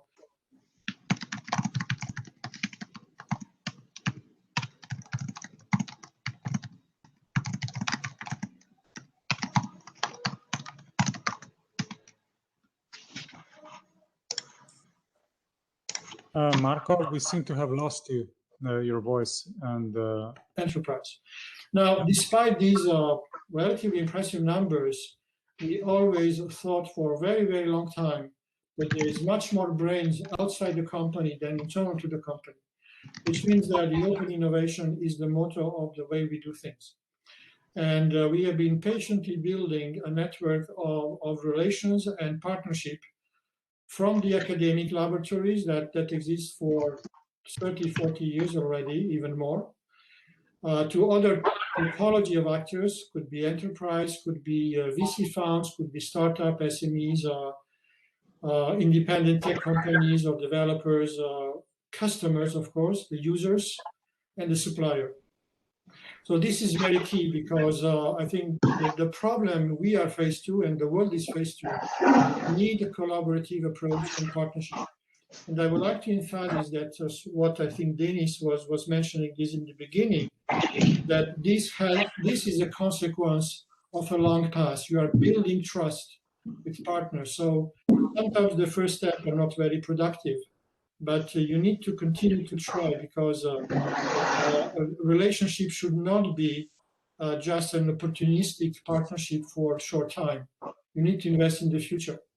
And I think we have many, many good examples in the group that this is the case. And I really sincerely hope that we will be able to do this with some of you, even though we are cooperating with already with Slovenian ecosystem. So the EDF, to jump now to the EDF, is really offering an opportunity, firstly, to leverage the network of partnership you already have, but also to further extend the network. I think a lot was said already by Mr. van der Wert on the EDF. My purpose is not to repeat the talk. Just to mention on this slide that we have been entering the show already through the preparatory actions and of course the EDIDP. To give you some numbers, we have awarded 5 contracts in 2019 in the EDIDP and 10 for 2020. So we have indeed some experience in doing that. Out of the 10, to give you a figure, we are leading 2 consortia, and in 8 we are partners of consortia that are led by other countries or other companies. There are 6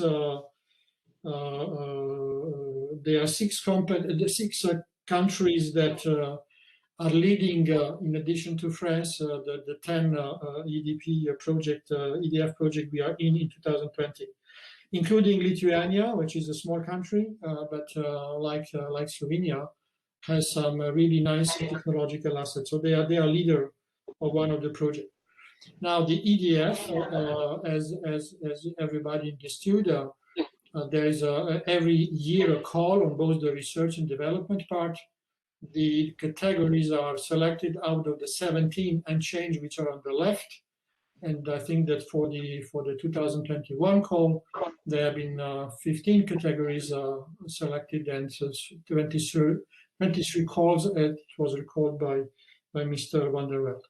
We are, of course, very active in all of this because if you remember the scope of activities that I mentioned briefly in the beginning, there are, of course, a number of lines where we are interested in. Therefore, the company is very active in preparing that. The other chart I would like to share, again, this is the info that you had already, which was the EDF 2021 timeline and also kind of tentative timeline for the EDF 2022. The message behind is that it is a relatively long timeline. It takes a year or two. for good reasons, by the way. It's not a criticism, but it takes some time, which means that when you want to play a role, you need to anticipate. And anticipation is, I would say, one key idea that I will a little bit not elaborate, but mention again in a moment. So that's the main message, and we try to have within our internal network, which is huge, to have everybody on board informed of what is going on. So they are not missing.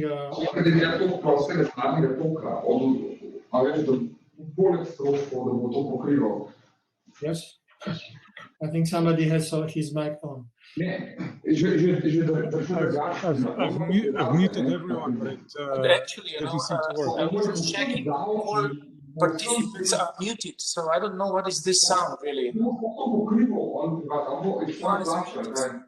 Christian, can you fix it? I've been trying to, but everyone is on mute, and still the sound is coming through from somebody. Okay, let's continue. It's quite clear just now. I will go to the next slide to some just very obvious comment on why we believe it is important to participate in EDF. Well, it's not a negligible amount of money. It's important for all of us. 1.55 billion euro per year of the R&D funding for European actors is something significant. I think this is an important contribution to boost and strengthen the European defense industry. I also believe that everybody has noticed is that if you look to the Afghanistan story, but if you also look to the pandemic, the more and more it goes, the Europe will need to count on its own forces. And that includes also the defense. And, you know, I'm just delighted that there has been something that is going in the right direction at the European level on the defense story, even though this is not the end of it. But I think the awareness is growing, and acting is now with the EDF in place as well, at least for the first important steps. There's also likely that EDF will reshape the European defense industry and technology base. Maybe the existing leadership will be challenged, new position might be acquired. So it's important for us to be involved, but it's also important for us to have a good understanding of the ecosystem, and in particular of the new emerging ecosystems. It's also important for us as a Thales, as a multi-international company, to innovate, to leverage our footprint in different European countries in defense. And we are present, in addition to France, also in Austria, in Belgium, in Denmark, Germany, Greece, Italy, Netherlands, Portugal, and Spain. So these are a few reasons why we believe it's important to go there. Now, let me give you some, I would say, our element of recipes, how to be successful in EDF. But firstly, you saw the deadline of the calls for the EDF 2021. The deadline is in December, so it's important that we work very strongly to finalize the consortia, build and submit the offers, and in a way deliver a quality offer. Even if we only participate in a consortium, we contribute and keen to make it at the best level possible. Now, given the timeline that I shared before with you, and you know the scope of the activities, we believe it's important to start preparing the next call 2022. Because again, the consortia cannot hardly can happen overnight. So we also are keen to discuss the long-term view with the MODs in the different European countries, and in a way, force of proposal to say it this way. And given the fact that we are positioned in a number of European countries where MODs have a very well-defined strategy for the country, it's important that we know it, that we contribute, and in a way we co-build the future during this phase of proposal. In parallel, this is a good period of anticipation to look for industrial partners in the member state and to identify those that are willing to participate, identify in a way the holes in our portfolio and the portfolio of our existing partners, and to plug new participants in our consortium. As I said, we mobilize all Thales countries in doing so, and we also leverage the presence in different countries to liaise with the ecosystems in the country. You notice that Thales is not present in Slovenia, but Thales is and was active in Slovenia, including in defense for the ground air radar, for radio, for communication, and so on. So we are used to cooperate with Slovenian industrial partners to build these projects. And in a way, in terms of contact-wise, Slovenia in our geographical mapping is covered by our representatives in Austria. Is geographically the closest, which of course I know very well. The fourth item is that we should know our partner strategy as well, not only the customer, but the partners as well. Because again and again, I would say we want to build a long-term partnerships. So I think this is very helpful to not only focus on the project that is discussed, but in a way open a little bit more the door and discuss how everybody sees the future.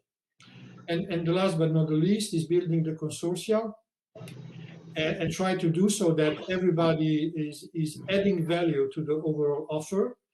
Do that in a very inclusive way by setting up consortia, of course, with large company, the large, let's say, integrator or system houses in defense area, but also the mid-caps, the SMEs, the research and technology organizations, the academia from all supportive member states. To give you a kind of one example of the EDF 2021 consortia we are building now, one of many we are building now. This one is more on the research part. There are 29 members as we speak in the ecosystem, which is not yet finalized, maybe close to, but maybe not yet. There are 8 large companies, there are 3 mid-caps, 4 SMEs, 5 RTOs, and 9 academics from 6 European countries. But this is just an example of the, I would say, the size and the variety of partners that is not the rule, because this is a kind of representative, could be bigger and smaller, but give you an idea of what kind of ecosystem we are working on. Of course, there's an important discussion on the work share and to find the best place for every party in the domain. And of course, trying to align the proposal with all the requirements that Mr. van der Wert has explained in order to maximize the chance, because of course, not every proposal is accepted. And we all do efforts to increase our chances to be selected. So this was my last slide. I would really like to thank you for your attention. It was a pleasure to meet you at least virtually on these WebEx.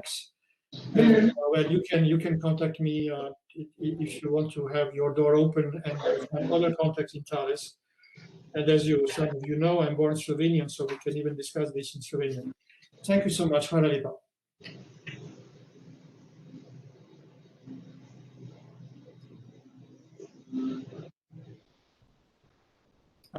Drafko, we can't hear you just now.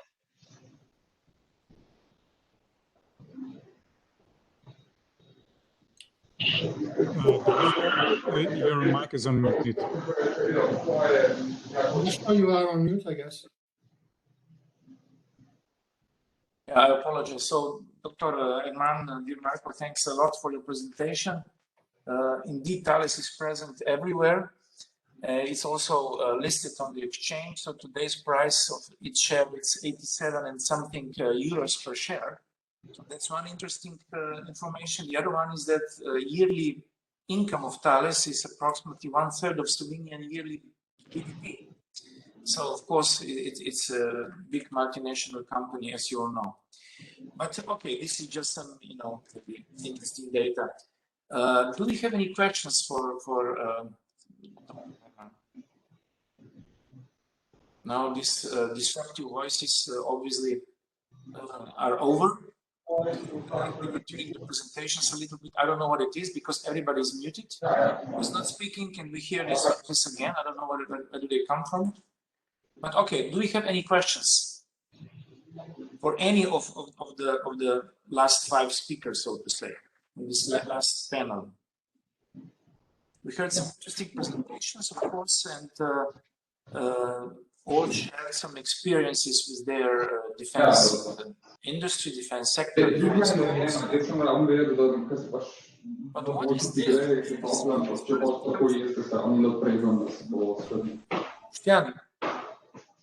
Yeah, it doesn't say who's speaking. Is there anyone in your room? I'm checking. Everybody's muted of the participants. Okay. Anyway, do you have any questions?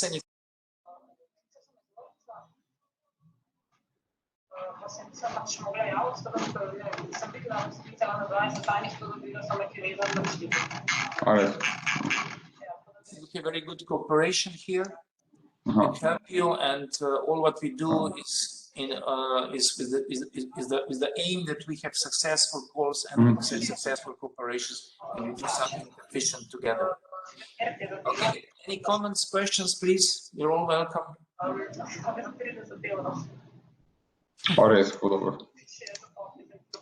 This is incredible. Kind of.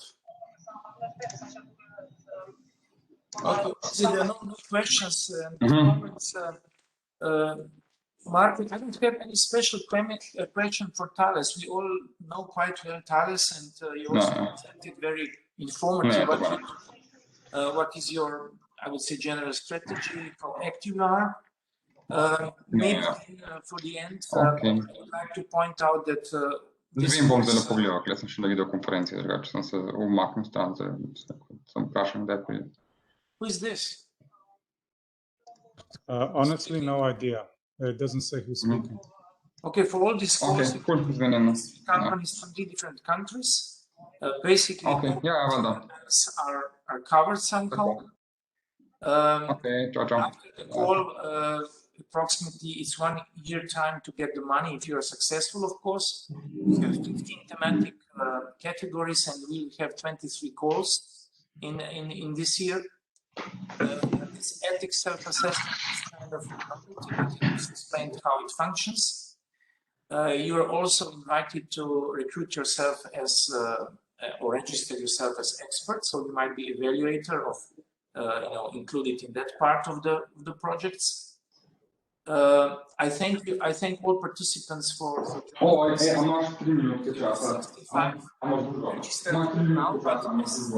but at the peak of the conference,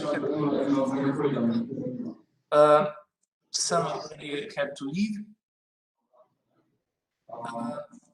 and we are planning to organize together with Ministry of Defense additional event which will be really focused on SMEs, and together with European Commission, of course, and European Defense Agency, as it seems. So it will be a special event on SMEs. It will be part of presidency of Slovenia, of presidential, of let's say events which are included in presidency of Slovenia, which, as you know, is second half of this year, presidency of European Council. This is another plan that we have for this year, of course. Regarding your projects, consortia, and so on, we are here. You saw our contacts, and of course, Ministry of Defense is here, and also the cluster which was mentioned. All presentations, some of you are asking what about the presentations. All presentations will be available through our webpage, with the free access, of course. And of course, we invite you to look at them and to build on them, with your future plans. That will be all from my side, and from the side of Slovenian Business Association from Brussels. I would also invite for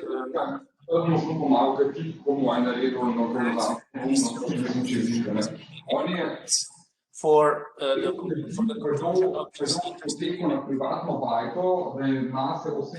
disturbing. I don't know what is this going on.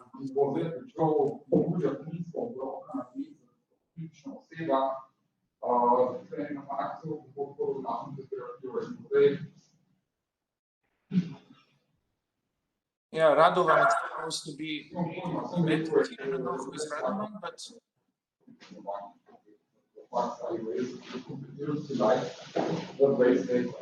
apologize for this, but sometimes techniques is above us, obviously.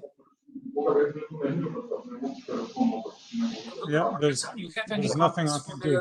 Conclusion of this interesting and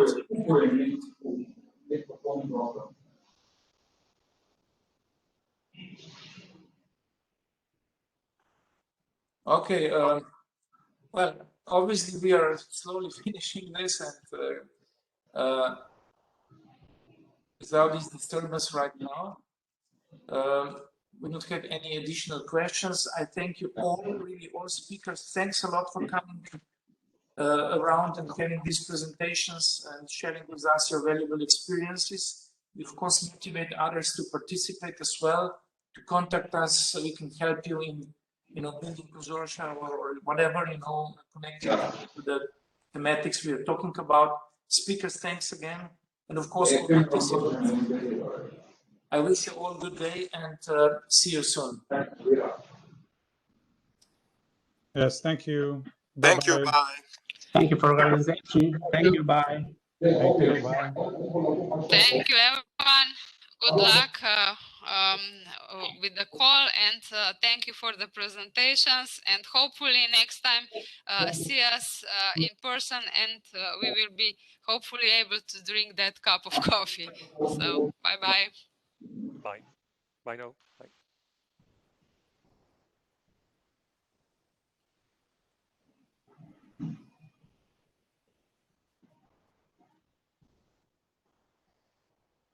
Od firme, po vsakem primeru, če imamo prihodkov od SPR, če bi si prav, ok, tam bo lahko pač na nulo, če ne bo zračunal za prav prostor, če pa šlo ne bo prosto, torej pač to je izpolno dajanje.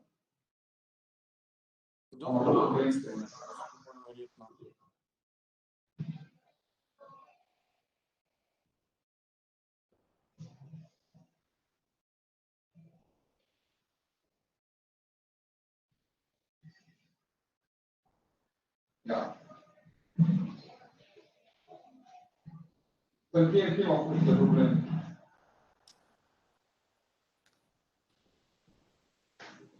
Ja. To je potencijalno, pravno.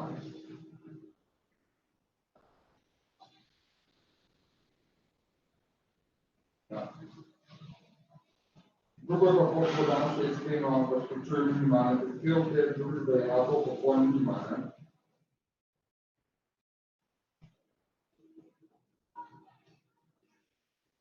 Ja.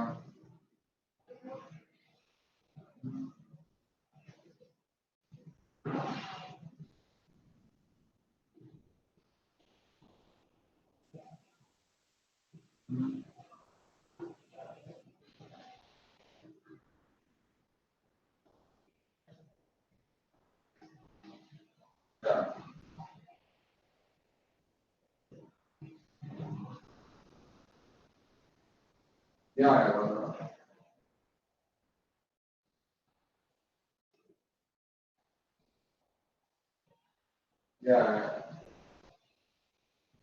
ja. Tako.